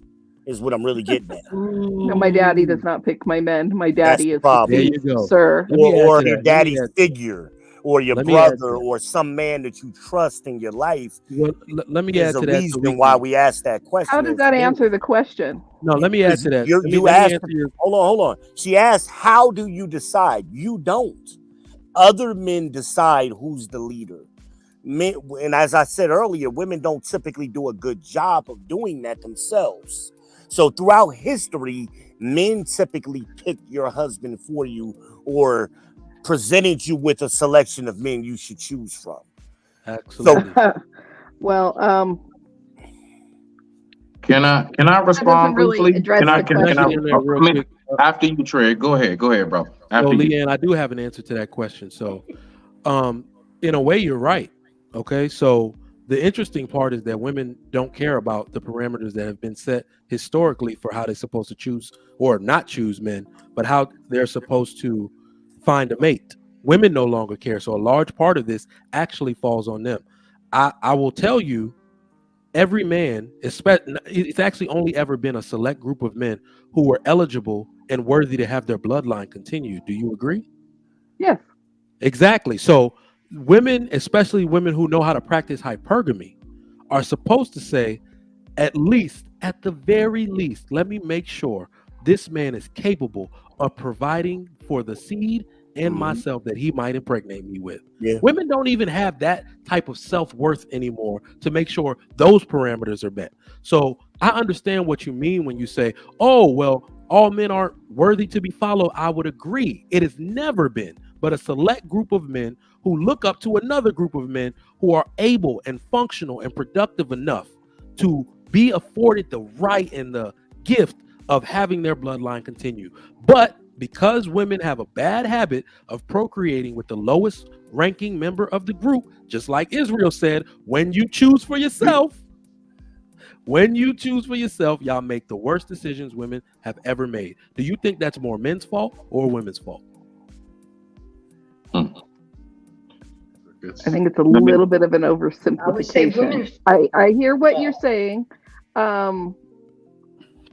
I'm just wondering if you guys really understand the volume of men that are out there. Well, That that's what I really wanted to ask like you. it really is. I mean, I'm not trying to be provocative and I'm not trying to be blamey. I'm trying to have a legit conversation and learn, and I'm listening. We follow you. But like, Oh. you know, let's like not pretend like there's a structure of men surrounding women choosing partners for Can I them. There's a whole can I shitload of respond men out briefly, there please? who think that they're great and they're Well, not. unfortunately, when they measure Real up with quick, other men, Van, then that's when Van, they Van. find out Let they're me not. respond real quick. What the brothers are saying so far, sister, that is very much so a real thing. See, the thing is this, right? You as a woman, you don't know how to really truly gauge. See, our sight is different, truly. Like the way we see, like the way we outlook on life is different than yours. We know how to peep and see certain things. I was watching a movie literally just last night. I believe the movie is called Overnight or something, or Late Night, whatever. And it has that old white guy from the We Are Farmers commercial. And long story short, he played the dad, he had a daughter, and they had the situation that most people don't have nowadays. And that is, she had dinner with dad, her, and the boyfriend. And dad was primarily asking the questions. He was scouting, because there are certain things that men are able to detect that women aren't. So that is a real thing. So if you have a male figure in your life, you should definitely refer to that male figure when you get your, so all of that trying to hide your boyfriend and all of that, when you hear they're like, get him out my house. You have to understand, but you don't even know him. We don't have to. We smell it. We see it. It reeks. We know. We had buddies like them that we cut off to make sure that you and your mother and your siblings was cool.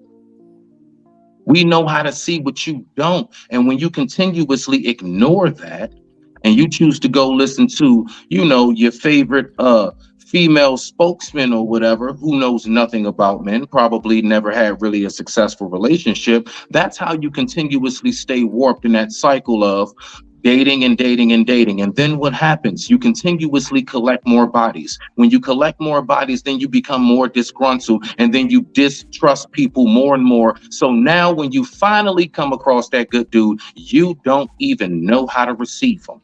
You're too damn damaged. You damaged goods. You Like, don't I even know get- how to receive him. Can I I jump in? digress. My mic is muted. Okay. I would like to ask you a question, Leanne, if I can, because I want to do my best to try to answer your question, because I heard you use the term of oversimplification. You said men, you disqualified them. What disqualifies the men you're referring to? Not walking their talk, man. You can only listen to somebody talk. I mean, and every man sits there and says, oh, well, you know, that guy you were with was not worth his salt. I mean, it happens over and over and over again. Hold on, And you Leanne. Are look you at them and you serious? sit back and I'm telling you, Now she's every making a dude point. I know comes what she's into talking your universe. Just a minute, man. I'm telling you from a woman's perspective, which you do not have. So you have a certain perspective of how women move and what they're doing, but you're not a woman. And I'm not a man. So I'm listening to you. I am. But I'm telling you, as a woman out in the world, and I'm not a young woman, and I'm not a frivolous woman. And, I'll date somebody, but I'm going to wait and hear who they say they are. I'm going to see if their actions are congruent with what they say. And as soon as I start seeing that diverge, I'm done. But Okay. every man will walk into your life and they will straight up flip and tell you, oh, I'm not like any man you ever been with. I don't move like that. I don't do this. I'm special. I'm this. I'm that. And I've had guys that don't say it too. And I've watched it. It's not like I haven't come across some men that are completely worthy. Okay. Let me ask you. We didn't necessarily gel on another front, but we're still friends and respect, and we don't have a problem with that.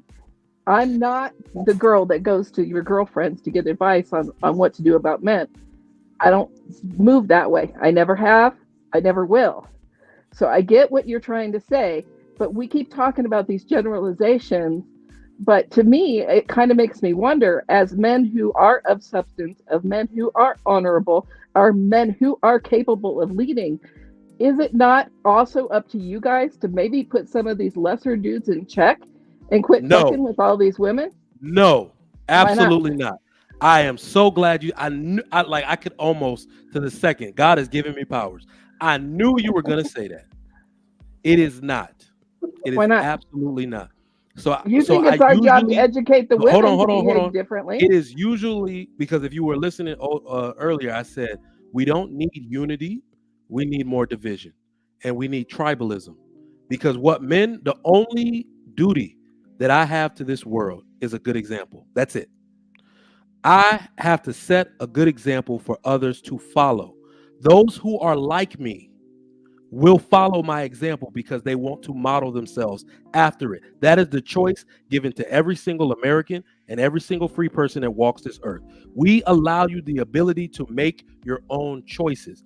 That's why I said it's on the woman to say, well, if I'm going to keep getting swindled by these low-ranking men, maybe I'm not the person to make the best decision. Let me go find someone who can make this decision for me, or at least tell me what characteristics a man is supposed to have so he does not go back on his word. But alternatively, what we find is that women think that's boring. Functional men are boring. The Shade Room and all these other media outlets are buzzing today because Aisha Curry, who is married literally to probably the most perfect being on the face of this earth, played around and took her wedding ring off for a damn stripper on a show. This is not really about men and what y'all already know where the good men are. You already know the behaviors we have, but you just need chaos in your life. This is not about men at all. But see, you're generalizing women as well. You're telling us women not to generalize men that are presenting themselves in a certain way, but you're generalizing women into the group of the women that you don't think are worthy and spreading Leanne, it. Like, can I ask you a question? Let's have conversations between people that want to have an understanding. Let me ask her one question. So I got I got a question after you. So you heard me say that all men. Hold on. You heard me say that all men are not worthy of marriage or to have their bloodline continued.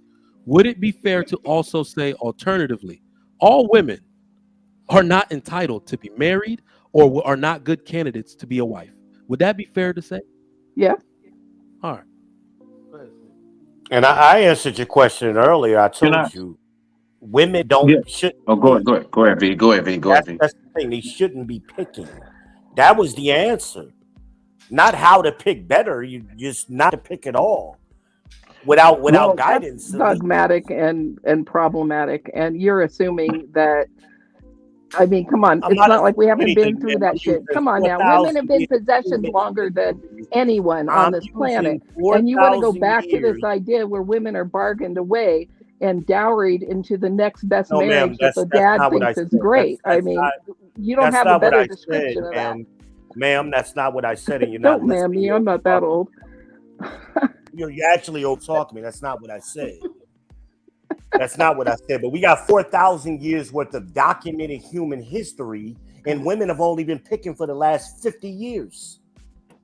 And women have That's been being not an beat and assumption. miserable That's and not just an there to assumption. bear children for whomever, whether they're qualified or not. Don't assume because the dad picked them that they were qualified. There's a lot of documentation and history that proves that wrong. I'm not assuming anything. Again, I'm using documented history. So since women have been picking, you have more problems. And women today, by their own admission, are unhappier than ever before. That's by your own One admission. could argue that the difference is that up until 1976, women weren't allowed to have their own money and be able to be financially independent and exert their own preferences themselves. I mean, you're idealizing a situation from the male perspective and not the female perspective. I really hate when we have the conversation about women and bank accounts. What's the use of somebody who has a bank account that doesn't have a job? Please explain. None. But then they started having bank accounts that had jobs. Let me make this point. You have to understand that like women cannot really use these things as because it wasn't really about oppression. It wasn't. Literally everybody was suffering. Women got rights right along black men. So how is it about women's oppression? After and actually, I'm talking about throughout the guise of history. What, give or take 10 years? No, it's not like that. Black men got the right to vote before women got the right to vote. That's an entirely different conversation. What I'm trying to talk about, I mean, there needs to be. Yeah, you're doing the math in your head, and you know that ain't math. That's what you. Yeah. Yeah. Let me ask you a question. No, wait, please. Can I real quick? I just want to ask her this. So briefly, because I won't be long at all. And Brother True, take it away, bro. Take it away. So Leanne, and honest question. You know what, like whatever hobbies or what you're into and what type of lifestyle you like to live, right? Mm-hmm. Okay. All right. Me as a man, if I was a man in your life, and I mean like a big brother, cousin, whatever, right? A man in your life, dad, whatever, I would ask you if you came to me and you were saying, you know what, Uncle Smitty, I keep on not having success with these guys. The very first thing, you know, of course, that I would ask you is, where are you meeting them? How do you meet these men? Are you doing like these online dating apps? Do you go to the clubs or the bars? Like, where are you going? Because the thing is that we all know birds of a feather flock together. You have to be able to make sure that you put yourself in the places where those, just like Trigger Mike said, it's about that tribalism. And that even goes down to dating. You have to surround yourself with folks that are like-minded, folks that are like yourself. You can't go to a place that's just a mixture, just a gumbo. You got all kinds of stuff in the pot, right? And you trying to make this something that's like a specific whatever. No. You have to be able to surround yourself around the people that think like you. That's more than likely how you would find somebody where you won't have to say 6-8 months down the line once again, dang it, me and Dan, me and Kyle, me and Brad, whoever broke up. So I just wanted to say, where are you meeting these people? And you should maybe think about that. I digress. My mic is muted. Go ahead, True. Sure, if you don't mind, just real quick. I think the difference here and the problem with the contention here is it's cultural differences between black and white people. Okay. And I think that may be some of the misunderstanding that you're having, because we're speaking about women who have historically been in a gynocracy, whereas white women have not. Y'all been historically in a patriarchy. So some of the issues that you're bringing up don't compute for us because it's a difference in the cultures. The black women and white women have different issues, unfortunately. Similar sometimes, but different. For example, what you brought up about as far as white women not getting women not getting control of their money until 46 years ago. That's ridiculous. Black women have always controlled the money because there's been a gynocracy. Always have controlled the money in the black community. But so that doesn't apply to us, the group of men that you're speaking to right here. It doesn't fly with us. But I don't want to move the goalposts because that tends to happen. As I stated earlier, we need to stay on the point. The question was, how do you pick better? And my answer still remains the same. You don't. You can't do it by yourself. Your track record proves that. It's not an assumption. Your track record does it. It is what it is. And that started in 1969 with no-fault divorce. That's when the game got changed for everybody. So before that period of time, we were married at higher. D, can I say something real quick to that? Yeah. I feel that I'm making better choices now because I've gone through the healing process. I've gone through the growth process. I've learned how to be a better communicator, ask the questions. So let me stop you. Men would cut that short and ask you, where's your husband? Wait, if I'm picking a man, I don't have a husband. I'm picking a man to have a husband. Exactly. So you're still going through that process. So you haven't gone through it yet. I've been married. I was married for 12 years. Doesn't matter. Why aren't you still married? Nah, Israel, no, man. Nah. If I may, no. Gentlemen, not Israel, nah, bro. Nah. I would like to really get to Leanne's question if we can. So Leanne, are you still there? Yeah, I'm here. Okay, so, and I need information in order to best answer this question. What are you seeking to gain from a man? Are you seeking a relationship or are you seeking to be a wife? I'm seeking to have a relationship and would be a wife in the right relationship. Okay. I asked you that question for a specific reason. And this is probably why you're experiencing maybe some of the things you're experiencing. You have a duality in your choice. There's one or the other. There is no relationship at the starting point and then hoping to be a wife. You either are signing up consciously to be a wife and you will pursue things in that manner, or you're looking for a relationship. Until you make that decision, you will have a lot of static in your choosing or meeting men, because one thing I believe has happened with a lot of women is that they like the rental practice of dating, the borrowing time of dating with the hopes of marriage. So it's very important. That's why I asked you what you wanted. So I'm gonna ask you again, are you seeking to be a wife? Or are you seeking for a relationship?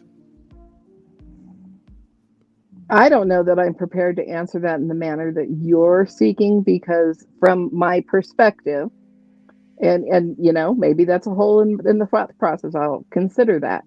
But a relationship and how men and women are going to relate to each other is a starting point. And there's a big practice that used to happen. You like to talk about how things used to be. And women used to date multiple men back in the day. They weren't sleeping with them, but they were dating. They were basically available until they were engaged. And that meant the men that everything from the 1950s back is how that would go. Hold on. You used the wrong word. You said dating. It's courting. Women were being courted I'll stand by multiple men. corrected. Dating is hoeing. Fine. Modern day hoeing. It's not. We're not talking modern day. We're talking about you want to call it the process of courtship, call it the process of courtship. But the idea was that men were in competition until they proposed, and that became a solidified, and that was accepted. And that was when that couple became that couple. So there was an air of competition, and like at the way things go now, literally you can meet a guy and they want you to be only talking to them, only involving them from the jumpstart get-go, under the idea that it's going to become something more permanent. And I see flaws in that, because I've been off that before and be like, all right, I don't have a problem with loyalty and I don't have a problem with fidelity, but I do have a problem with somebody who wants to act that just so that they don't have to watch their own back and be considering whether or not they're going to find somebody of better qualification. And there's an insecurity to that. Now, none of these are blanket statements, and it doesn't speak to every man and every relationship and every situation, because I think we are talking more generally about the associations and the interactions between men and women. I absolutely can agree with what you had to say about there is a cultural difference. I don't happen to date white men because I don't think white men actually like women much these days, or really ever have. Like, not in terms of being homosexual, I'm talking about in terms of valuing what a woman brings to the table in a relationship. What does a woman bring to the table? They bring comfort, they bring consistency, they bring children, they bring a different viewpoint that helps balance decision making in the relationship, that it's not always the male's view that is applicable. They need to have that conversation and listen and see how somebody else in the room might see what's going on. Well, I don't want you to. Hold on, Trigger. Let me. Yeah, you go. I don't want her to get lost. That's why I asked her specifically what I asked her. And if there's women, sorry, no, it's a lot of questions. No, I know. That's why I'm trying to keep it as simple as possible. In my opinion, and the thousands of women I've discussed this particular topic with, you have to decide first, in my opinion, Leanne, what it's going to look like for you. Based on what I've heard from you thus far, this is just my interpretation. I believe that you're a forward-thinking woman that assumes that you can insert yourself into a relationship with the illusion of a traditional structure, but have a modern application. It doesn't work that way. If you're going to marry, that's why I asked you, do you want a relationship or do you want to be married? Because they are very different. Marriage is asking for guidance. Marriage is saying, I'm going to subject myself to leadership, woman to man. It's structure. That's what it really is. And unless a woman decides that that is exactly what I'm looking to do, and if that is what she is choosing to do, then dating is irrelevant. Dating is not even a thing you waste your time doing. What you do is that you start to meet men who have the same mindset you do.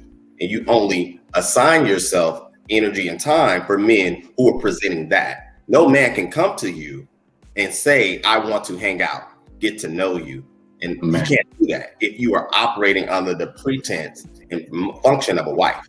Now, if you want to be somebody's girlfriend, you can continue to do things, pick. And as you said, men present you something with words but don't follow in action. Well, a wife would know that action is all a man is about.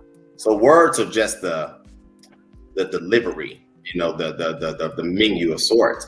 He would act on everything he said, and in a time frame that is pretty speedy, in my opinion. And I'll digress. So true. Can I ask a question, Grace, when you're done? Yeah, sure. So true, to piggyback off of you, what I'm hearing you say is, he that findeth a wife findeth a good thing. So you have to already be a wife. You can't decide to be in a relationship and then become a wife. I'm dating with intentions to be somebody else's wife. Okay, again, but at the end of the day, I'm through that phase. I'm dating with the intentions to be a wife. So I'm moving that way. I'm asking the questions, because if it doesn't go in that direction, I'm not going to go further with you. Well, is that what you're trying to say? Well, I love the scriptural reference, but it's romantic in the way I process, and I think a lot of times it gets lost in translation. It is very simple. If you want a truck, you buy a truck. If you're in the market for a truck, you don't go to the dealership and buy a sedan. So if a woman is saying that she wants to be a wife, the only men that she should be entertaining are men that are bringing proposals, men that are bringing a life. That's it. If he is not saying this is if this is what I'm about, and this will come with action. It doesn't. And when I say dating is a casual application, you are taking time. You're getting to know each other. And to, I think, Leanne's point, they didn't used to do it that way. They did used to court, but I think she made a very valid point. Women weren't sleeping with these men.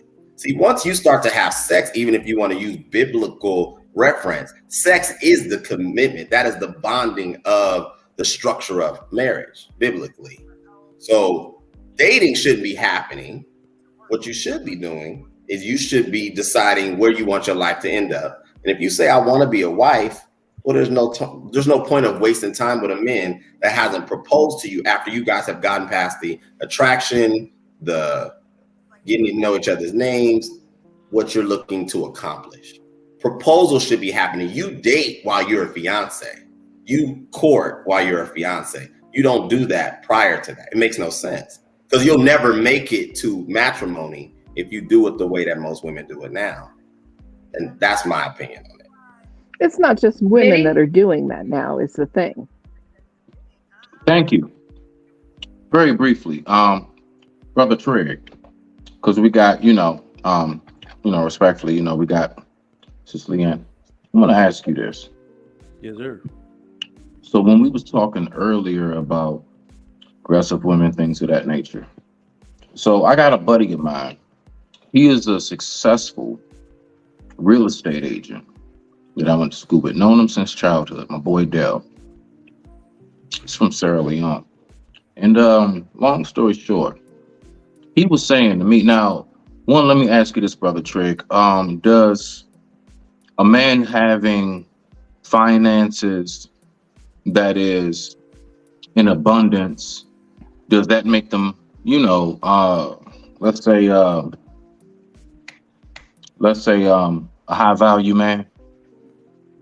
Finances. In your books, That's one of the key markers of a high value man. Yes. Okay, boom. So watch this. He said to me, which confused me. Thank you, Grace. He said something to me that confused me, Brother Trigg. He was saying, I am attracted to alpha women. I said, what is that? He said, a woman that's a go-getter, a woman that's about her business and things of that nature. But one thing that I noticed, he's been engaged quite a few times, but the relationships never work out. Yeah. It never, bruh. It always, he stays with them. He stays with a nice one, but he never, somehow or another, it always winds up being a different one. So only thing I wanted to ask you is, you was talking about the gamma male. Yeah. Is it possible that there are guys who can be high value men who do gamma type behaviors and they do actually want a woman who they think is an alpha because maybe it reminds them of how their mother took care of them? Absolutely. I mean, there's so much to unpack there, though. Well, So what it really Go ahead, is take also- it away. What it really is also is that men have been sold. So we got to understand this whole power couple thing is a part of the feminist movement. And what men are doing is that it's actually been confirmed by the dating apps that the woman who gets the most clicks is that, like, if you see VP at Xerox or something, you're gonna be like, it's interesting to how the hell she get there. Look at this woman. Good God. You see what I'm saying? You want to be a part of her prowess. It makes you want to get closer to her and if she's actually attractive. But what you forget is that the wow of a woman is not always as amazing as her actual substance. So some men fall victim to doing the exact same thing women are doing, is falling in love with what superficial tendencies because of that power couple narrative. That is actually worse for a man. If you are choosing a woman based off that alone, listen, my wife is actually a very high multiple six-figure earner, okay? She created a business in Houston that was the first of its kind, sold it, and then they hired her back as a consultant and pay her money, right? But do you think I'm going around saying that this is why I made her my wife? I helped her build that business and create it. This woman, and she had, because I'm Nigerian, she had to agree to this first. You are a mother first. Then you are a regional director. I'm sorry. All right, I broke my own rule. You are a wife first, mother second. Then you are a regional director. Do you understand what I mean by that? So these women that you find that are super career oriented, they will never ever say wife first. They might say children first, they'll say career second, and husband third. And where that man keeps falling short is that he loves prioritizing women that deprioritize him. Brother He'll Trey, they never don't love even marriage. say husband, they say Right. partner. Ain't no husband, partner. I always What's wonder partner? We why we equal in allowed this. Before we to can go this way. continue to navigate, can Leanne, did you get your question answered before we continue to navigate off? What was your question? I couldn't hear you. Did you get your question answered? Somewhat, yeah. Okay, all right. I think when we get this All right, let me conversation, chime in here. Okay, so with that being said, let me finish off the golden rules, guys, because anybody that knows me, I try not to go past 2 hours, 2.5 is my limit, but you know, it's good tonight. We gotta get it in. Another golden rule to bring peace to a man is be responsive. Another quality required to be a man's peace is responsiveness. Answer his calls. Take when he gives, give when he asks, listen when he speaks, provide assistance when needed. Another one is communicate with him. But I want to interject the word effectively, because people communicate every day, but if it's not effectively and you're not comprehending what that other person is communicating, then it's minute. Many failed relationships and marriages are a result because of lack of communication, apart from the fact that communicating makes him feel at peace with you. That silent treatment bullshit us ladies be doing, or when they ask us what's wrong and we say nothing, but we're stomping around the house, that's childish and immature. If he's asking you what's wrong, answer the goddamn question. It's a necessity. Communication is a necessity, and that's part of bringing peace to a man, because he does not have time to try to play what's wrong with you all day. Don't hide your feelings. If anything's on your mind, you're supposed to talk to your man, not your mama, not your girlfriends, not your neighbor. Your confidant is your husband or your go-to man. And that's where us women, I think, if you guys can stand me corrected, we make a lot of mistakes. And that's where the concept where single women keep women single. If you're married, you if a hang out with man is married already couples. peaceful, If you're single, if a man is already peaceful, how do you bring ahead. peace to? well, the woman has What to were you be gonna say, peaceful Gary? too to maintain No. that harmony. Israel, a And that- woman can add to a man's peace. She can I didn't say add add. I didn't to what I is didn't say already. add. I know. I'm just saying. I'm with you. I'm just saying that's the only thing she Hold on can a minute, do is hold on a minute. add to. I'm asking her a question today. Because she keeps saying bring to, create. If a man already What was the has question, peace, if a man already has peace, you can't bring it to him. He already has it. But you have to maintain peace. And if that That's not woman what is you not said, though. peaceful and That's she's not not what you said. responsive, That's not what but you remember said. the whole point of. But let me finish. The whole point of this, V, is I'm showing ladies 10 golden rules on how to bring peace to a man. And these But are a you keep lot of the saying the things that word women bring. don't That's do. the problem I'm having. You don't have to bring anything. The man already has peace. And how Just do you don't maintain disturb it. peace? Just don't disturb it. Hey, brother Israel, let me ask you this: Well, you with your woman in your home. I mean, it's just a question. How would you like? How would you find? All right, what would you find acceptable as your woman adding to your piece? What would those things consist of? Who said I You've didn't been have there. to add anything? I'm already providing it.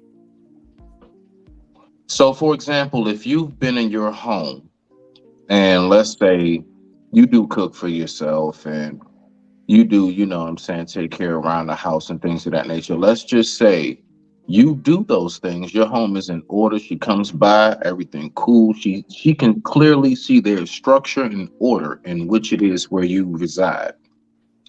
You wouldn't say that her coming in, and let's just say she is at your place, you're at work, you come home, she got your clothes laid out, She got your body wash and everything, whatever you used, ready right there, towel folded up right there, everything set to go in the bathroom. Dinner's in the microwave. All you gotta do is just heat it up, baby. She even set the timer on how long. All you gotta do is push start. All of these things. So even though you've been taking care of yourself, you wouldn't say that's not how a woman could add to a man's peace by simply just contributing to what it is that we've already been doing in the first place and taking some of the load off of our shoulders. See, again, I think we're mixing system, order, and structure with inner peace. So whether she does those things or not has nothing to do with my inner peace. Well, see, what I'm saying, Brother Israel, is that when the things that she does, let's say when you come home, before you can finally, let's say, go to the man cave, you have to do this, do that, get your clothes ready, all this other stuff. Let's just say finally you got somebody who can do all that. So when you come home, now there are so many steps that have been cut out because of her contribution. Does that not add to your peace? No, it does not. Respect. Again, we're Respect. talking about inner Respect. peace. So if a man, let's say a man doesn't have a woman, he can still have inner peace without a woman. I said that. Yeah, so what are we talking about here? I mean, No, we're talking about I inner said that, brother. He can't do anything if the man's way he gets inner peace is by thinking to himself. He doesn't need the woman to interfere in that process. It's like, again, we can't. Okay. So you would say that a woman who comes into your life and she cooks you dinner, she starts doing your laundry, she lays your clothes out for you, she gets your lunch ready for work in the morning. I mean, I'm talking about like whatever you need. I'm talking about even down to when you come home, she'll even sneak out to the driveway, look at the tank, run the car around the corner to the gas station and fill the tank up to make sure. Like, so a woman who comes in home, let me just land it and just respond. I'm gonna give it to you, brother, I promise. So what you're saying is a woman who comes into your life and does things to enhance your peace is considered a burden or something? Is that what I mean? I did not say that. I didn't say one way or the other. Your inner peace is your choice. It's your thing. Just like you said that she's disrupting it by cooking and laying your clothes out. I did not say that. I said instead of her trying to bring him peace, don't disrupt his peace. He already has it. He already has his peace. What you're talking about is I got you. No. I respect your position and how, you know, I mean, listen. Everybody's different, bro. Everything don't work the same for everybody. You're talking about systems, order, and structure. That's not inner peace. A man can have SOS and not have inner peace. We're talking about his inner peace. That's just the same thing me and Trigger talked about earlier. You can't make somebody else happy. That's up to them. They have to. I don't think anything implied was making you happy or anything. All I said was, now remember, the very first thing I said is you already have all these things. You're already established in this. You do have peace. No, inner, outer. Maybe the real question is what does a woman bring to his life? I'm saying those things have nothing to do with his inner peace. Those are separate things. And a woman can't bring a man peace. Just don't interrupt his peace. All right. No, his okay. Peace may be going outside shooting hoops by himself to clear his mind. That may be his inner peace moment. She can't do nothing to add to that. Nothing. No disagreement there. I mean, like really, because I'm that type. Like I said earlier, like when I say I'm going to my office, literally don't do I'm nothing. Just talking about inner peace, guys. Yeah, I mean that's what I'm saying is real. Keeping peace in a relationship. Yes. Keeping peace Thank in you, a Grace. relationship. Thank you, A lot Grace. of women are moving A lot of women don't even know how to keep peace in a relationship because they're so chaotic. And that's my goal here, V, is to show the women the 10 golden rules of how you can keep a relationship peaceful. So let me just finish up real quick, and then we can continue to argue in the back room. 1, women, be open-minded. Another way to embrace his peace and not be his headache is the ability to make decisions while remaining flexible enough to accept modifications and fresh updates from him. Access his ideas with an open mind. And again, if you don't agree with the change, discuss it with him politely instead of being combative, argumentative, and now we have a whole big fight and we up all night. Ain't nobody got time for that. Another one is trust him. You know how we can disrupt a man's peace by going through their phones. You know, trust is another key aspect of relationship. And don't be influenced, again, it says here, by your mama, your friends, your co-worker, especially social media, to suspect or wrongly accuse him. Instead, maintain your trust in him until he gives you reasons not to. Don't bother him, man. Don't bother him, a co-worker, a neighbor, or a friend. Insecurity is a huge home breaker for men.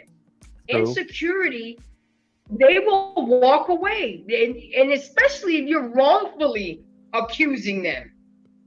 Remember, Gary, when you said about, yeah, I'll let you go through my phone, but after you go through my phone and you don't find anything, it's over. Remember that conversation, Gary, when we had that show? Absolutely. Well, yeah. Hold on, you said you'll let her go through your phone? Yeah. Here's the thing. He's tripping, bro. No. Hold on. You never. Bro, it's not about if it's nothing in it. It's not about that. Nah. Here, so listen. The way. Hold on. This is good. Look, the way I work is, first of all, for the woman that I'm dealing with, more times than not, she's gonna know my phone is off limits. That's just what it is. But if it ever came to a situation where she wanted to raise a big stink about it, I would say to her, like, look, if I let you go in my phone and you don't find what you think is there, get out of my house. I'm done with you. Right? So that's the context in that was done. Or that's the context in which that was said in. But initially, having a woman go through my phone, the women that I've dated, they know that's completely off limits. But like, as I said, if it ever came to a situation where if she was making a really big stink about it, about trying to find something that I know ain't there, and I would say to her, okay, I'll let you go in. But when you see, but if you see something if you don't find what's there, then we done. All right, hold on. Let me just help you out, Gary, real quick. Hold on a second. Hold on. So when it comes to trust, so when we talk about trust, right? When we talk about trust, right? We supposed to have that trust. So if she feeling some kind of way and want to make a big stink, feeling that she can't trust me or whatever, and she want to see in my phone, and if I give her that opportunity to see what's there, and it shows that whatever she was feeling, there's nothing there, then I'm done. Because so clearly you didn't want to take my word. So now I show you, and there's nothing there. So now we're over. Because to me, there's like, when you're in a relationship, there shouldn't be nothing to hide. You're supposed to have trust. Okay, I'm done. Gary. Yeah, I'm done. That was beautiful, bro. This is good tonight. Listen, that is very dangerous. And the reason why that's dangerous, because you got to get something, right? We've already recognized that women are never satisfied. Ever. Not true. Oh, and I listen, I totally understand that. I gave it to you, Gary. All right, go ahead, speak your piece. My man. Leanne, hold tight, baby. I got you. You gonna get it in. Hold on, baby. Hold on now.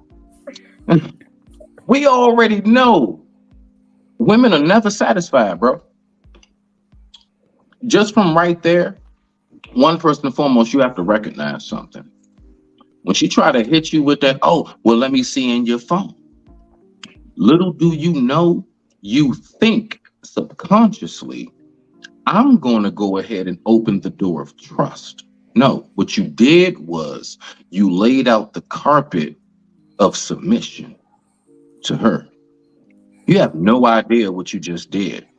When you give them that type of power to go ahead and say, all right, I want to look through your phone. And you're like, all right, fine. Here you go, babe. Ain't nothing going on.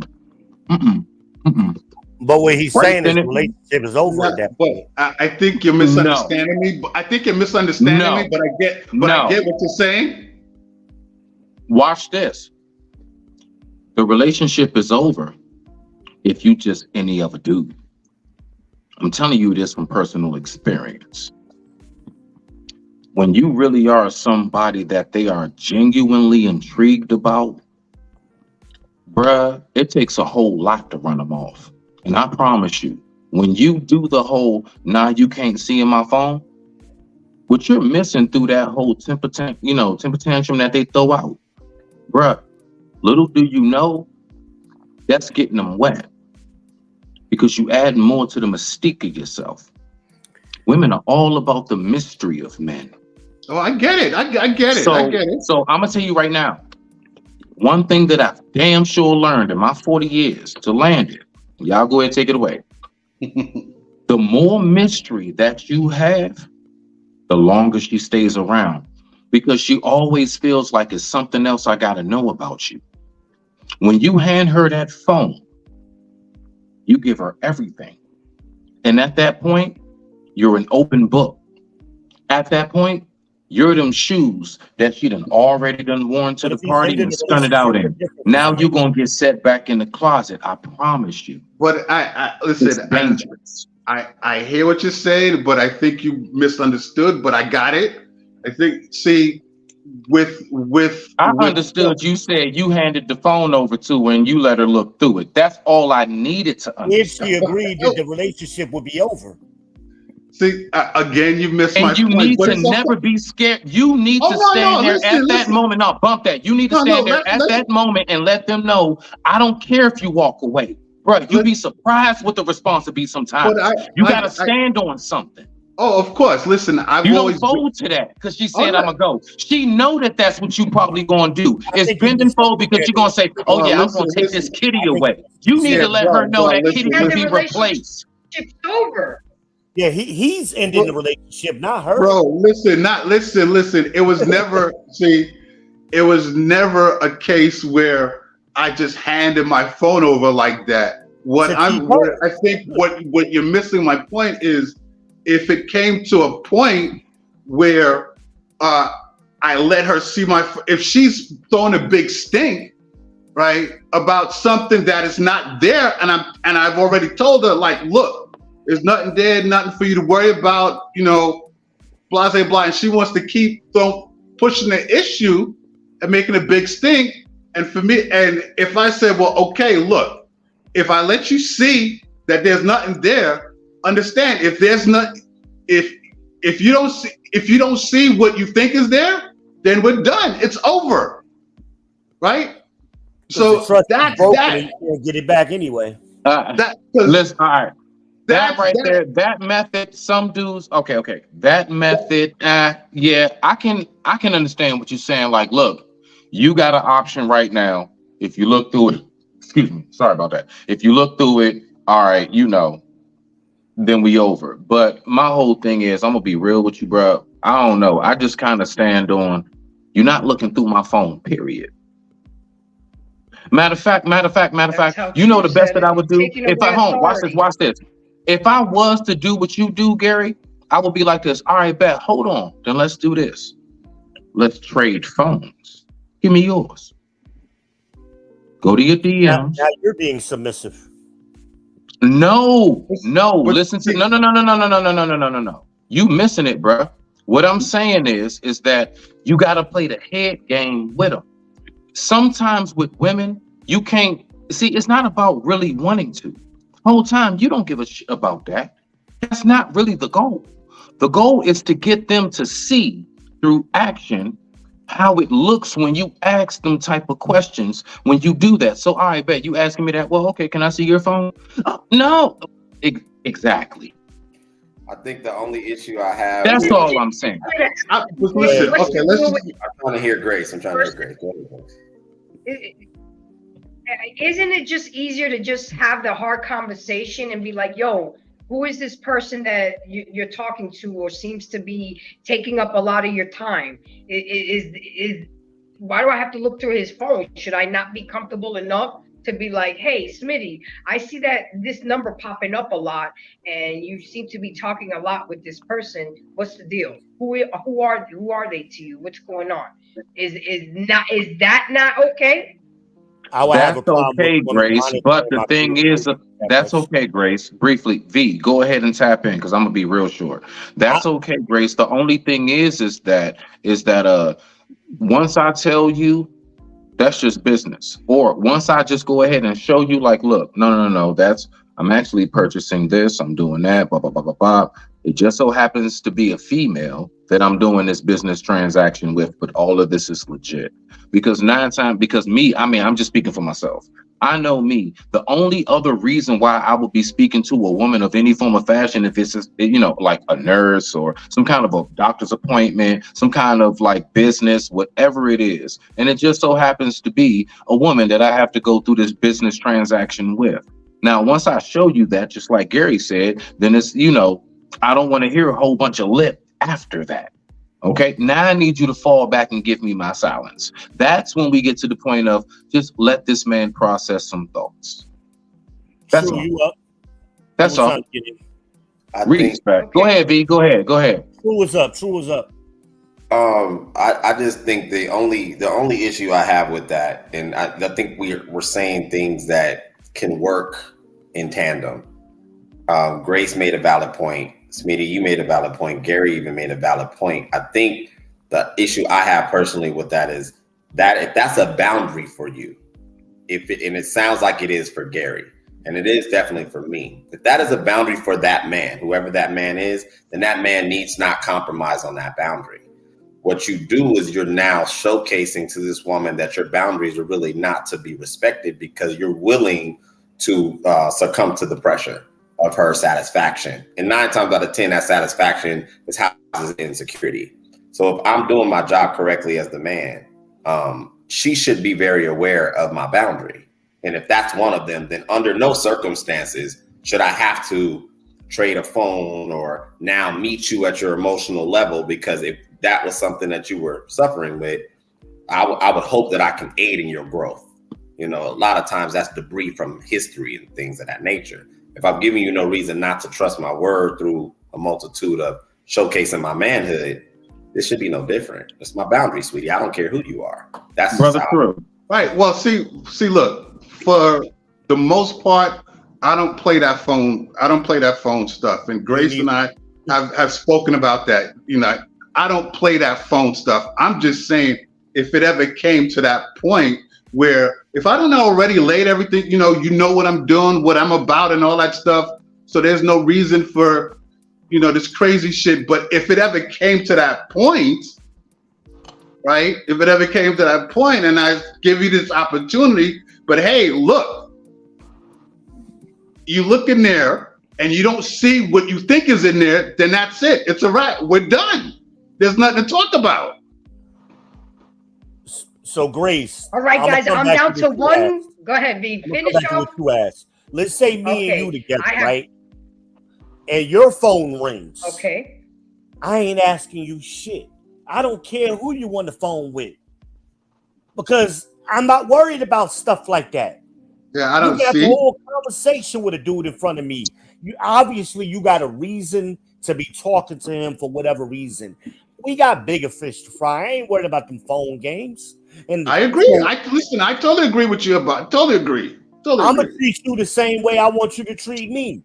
Don't ask me about my phone. Don't go through my pockets. Don't be going through my glove box in the car. None of that insecurity, as Truth pointed out. None of it. Let me say this very last thing, Grace, before we go. I think most men would agree. The number one thing that we get on about that whole phone thing is, I don't care about that phone stuff. When you chilling with me, when we're having like our movie month, whatever it is, our date, stay off of it. I don't care if it's your girlfriend. While we're watching the movie, I agree with you. Yeah, right. Like when we're having our time, we ever like out on a camping trip, whatever. All of that, you need to like, oh yeah, girl, because no, hold on, I'm just texting my mother and look, I don't care if it's your mother. I don't care. Look, you need to tell them, leave me alone right now. This is our moment. You need to go incognito, put it on airplane, something. That's the only thing that I would say. That I would know most men would say yes. Just stay off your phone while we're engaging. Other than that, when we done, man, I don't care. Get on three-way, do what you do, FaceTime. I don't give a shit. Okay, I have a scenario for you guys. Okay, with that being said, one last golden rule is support him. If he wants to start something new, support him. If he's going through a difficult time in his life, be his peace by being helpful, by being a friend, not being a critic, and help him as much as you can by taking care of even some of the small bills, doing shit that's out of character, because we have to be there for our men, ladies, just like we expect them to be there for us. And that's where this bullshit ass self-entitlement, selfishness, and self-absorbent attitude is totally killing the game. And especially for the sisters. And then y'all want to call us weak, or pick-me's, or ninja lovers, because we allow the man to have his peace. We allow him to go to his man cave. Well, I don't want to use the word allow. That sounds, we're okay with that. You know, I understand the importance of somebody coming home and decompressing, especially if you've had a tough day. So as women, we need to do better. The golden rules of peace is universal. Treat others the way you would want to be treated. The value of peace in for caring, respecting others, and tolerating. Denzel Washington says something that was really good. He says, a man settles where he finds his peace. Not beauty, not money, not status. Not anything but his peace. That's how important peace is for a man. All right, so I'm just curious. I've got a friend who just legit went through this scenario. So if us women start to learn that more, if us women start to learn that more and respect that more and appreciate that more, then guys, I'm going to go around the room. We are going to go ahead and do our final thoughts. Hey, Grace, I think you're lagging a little bit. You didn't hear Leanne trying to cut in. Leanne has something that she wants to say. I just had a quick question, but if you want to wrap it, it's totally fine. It's just an interesting. No, go ahead. Ask interesting scenario that just came up in real life, and I want to get your guys' feedback. So I got a friend. She's known this man for 20 plus years, been married to him for 12. Okay. He provides, she does a little bit of work on the side. For all accounts, they have a great, happy home life. Everything works well together. He left and went to Bike Week, and she's home. No problem. Goes out with his guy friends, does this every year. She's at home, grabbed the iPad to do something. All of a sudden, his text messages come up on the iPad, and he's meeting a woman who is clearly an exotic dancer that he's had some kind of ongoing connection with for the last 6 years.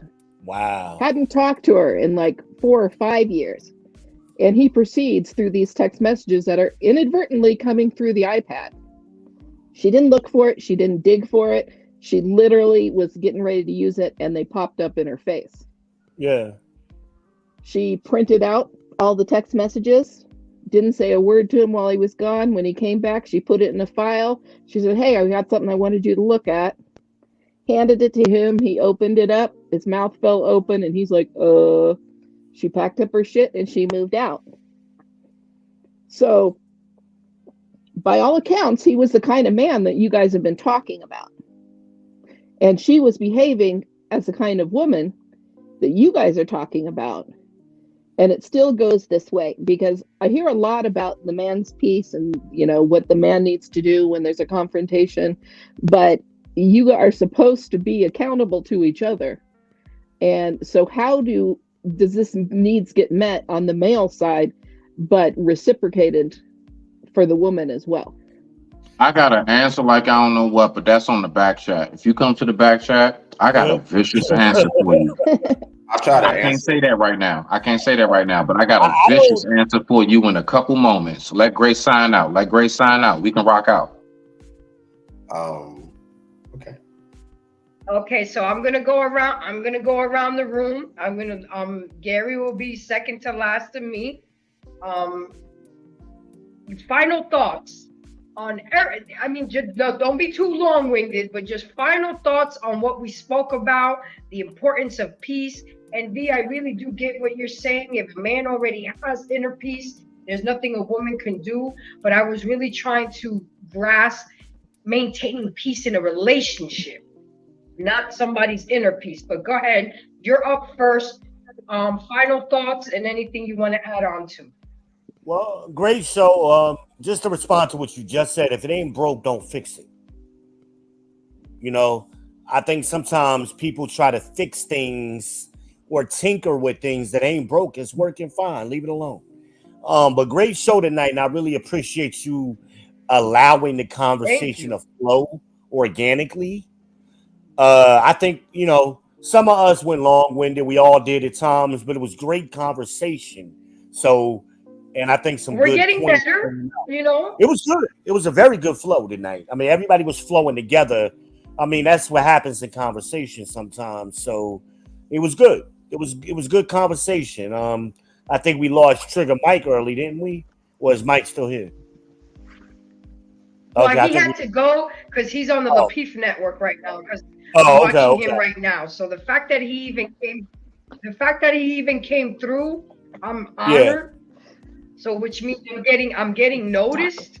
People are taking me seriously. And I'm pretty damn proud of myself. Earlier, right?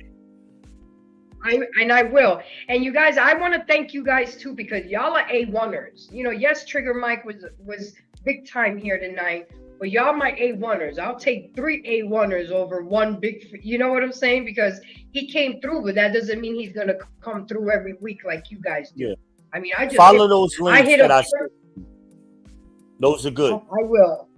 Yeah, those guys really help give you some of that background stuff you're asking for.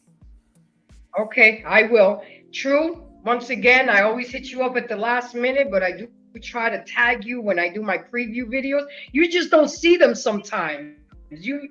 I guess it's because we're in different time zones. But go ahead, give me final thoughts on the conversation and anything you feel you need to add to. No, great show. I'm gonna definitely second what Israel said. I'm always just grateful to be a part of it and be on a panel with such like-minded, brilliant men as well as women. So I appreciate that. You may have to do a follow-up to this, Grace, because it seems like there's so many facets of trying to create peace, and Israel touched on the inner peace, and I definitely understood what you were saying. But great show. I'm ready for the next one. I see that you're doing the dual streaming, right?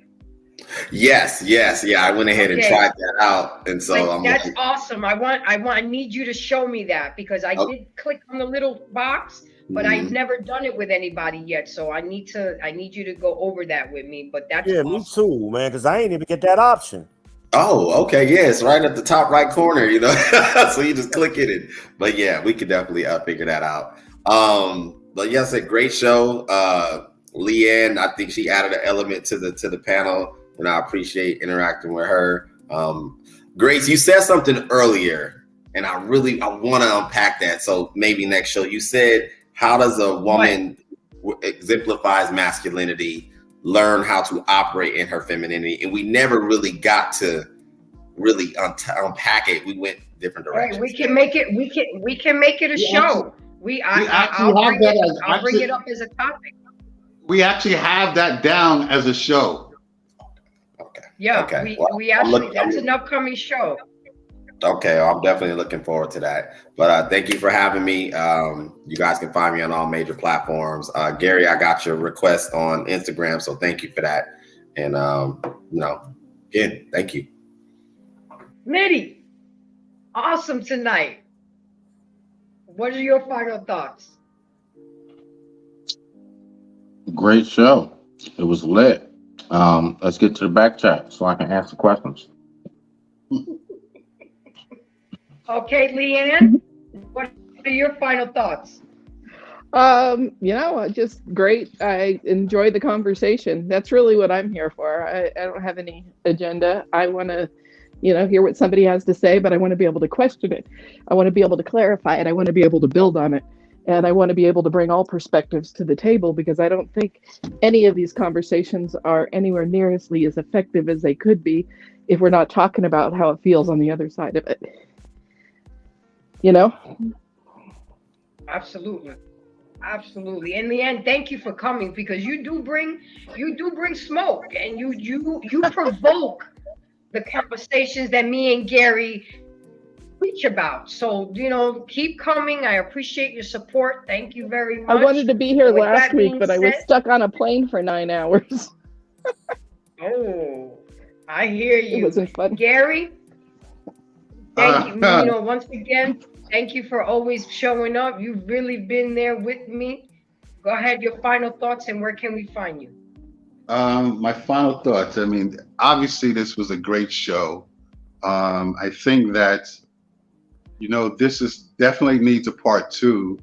I think that also too, one of the things that were being talked about, I guess, was the alpha males and stuff like that. We actually did a show a couple of weeks ago on the 7 different types, 7 different personality types, alpha, sigma, gamma, zeta, all that. And I think that's a show that people need to go back and watch, because it plays into a lot of what we're doing, because this is everything that we're talking about is personalities, right? And we got to understand the personality types.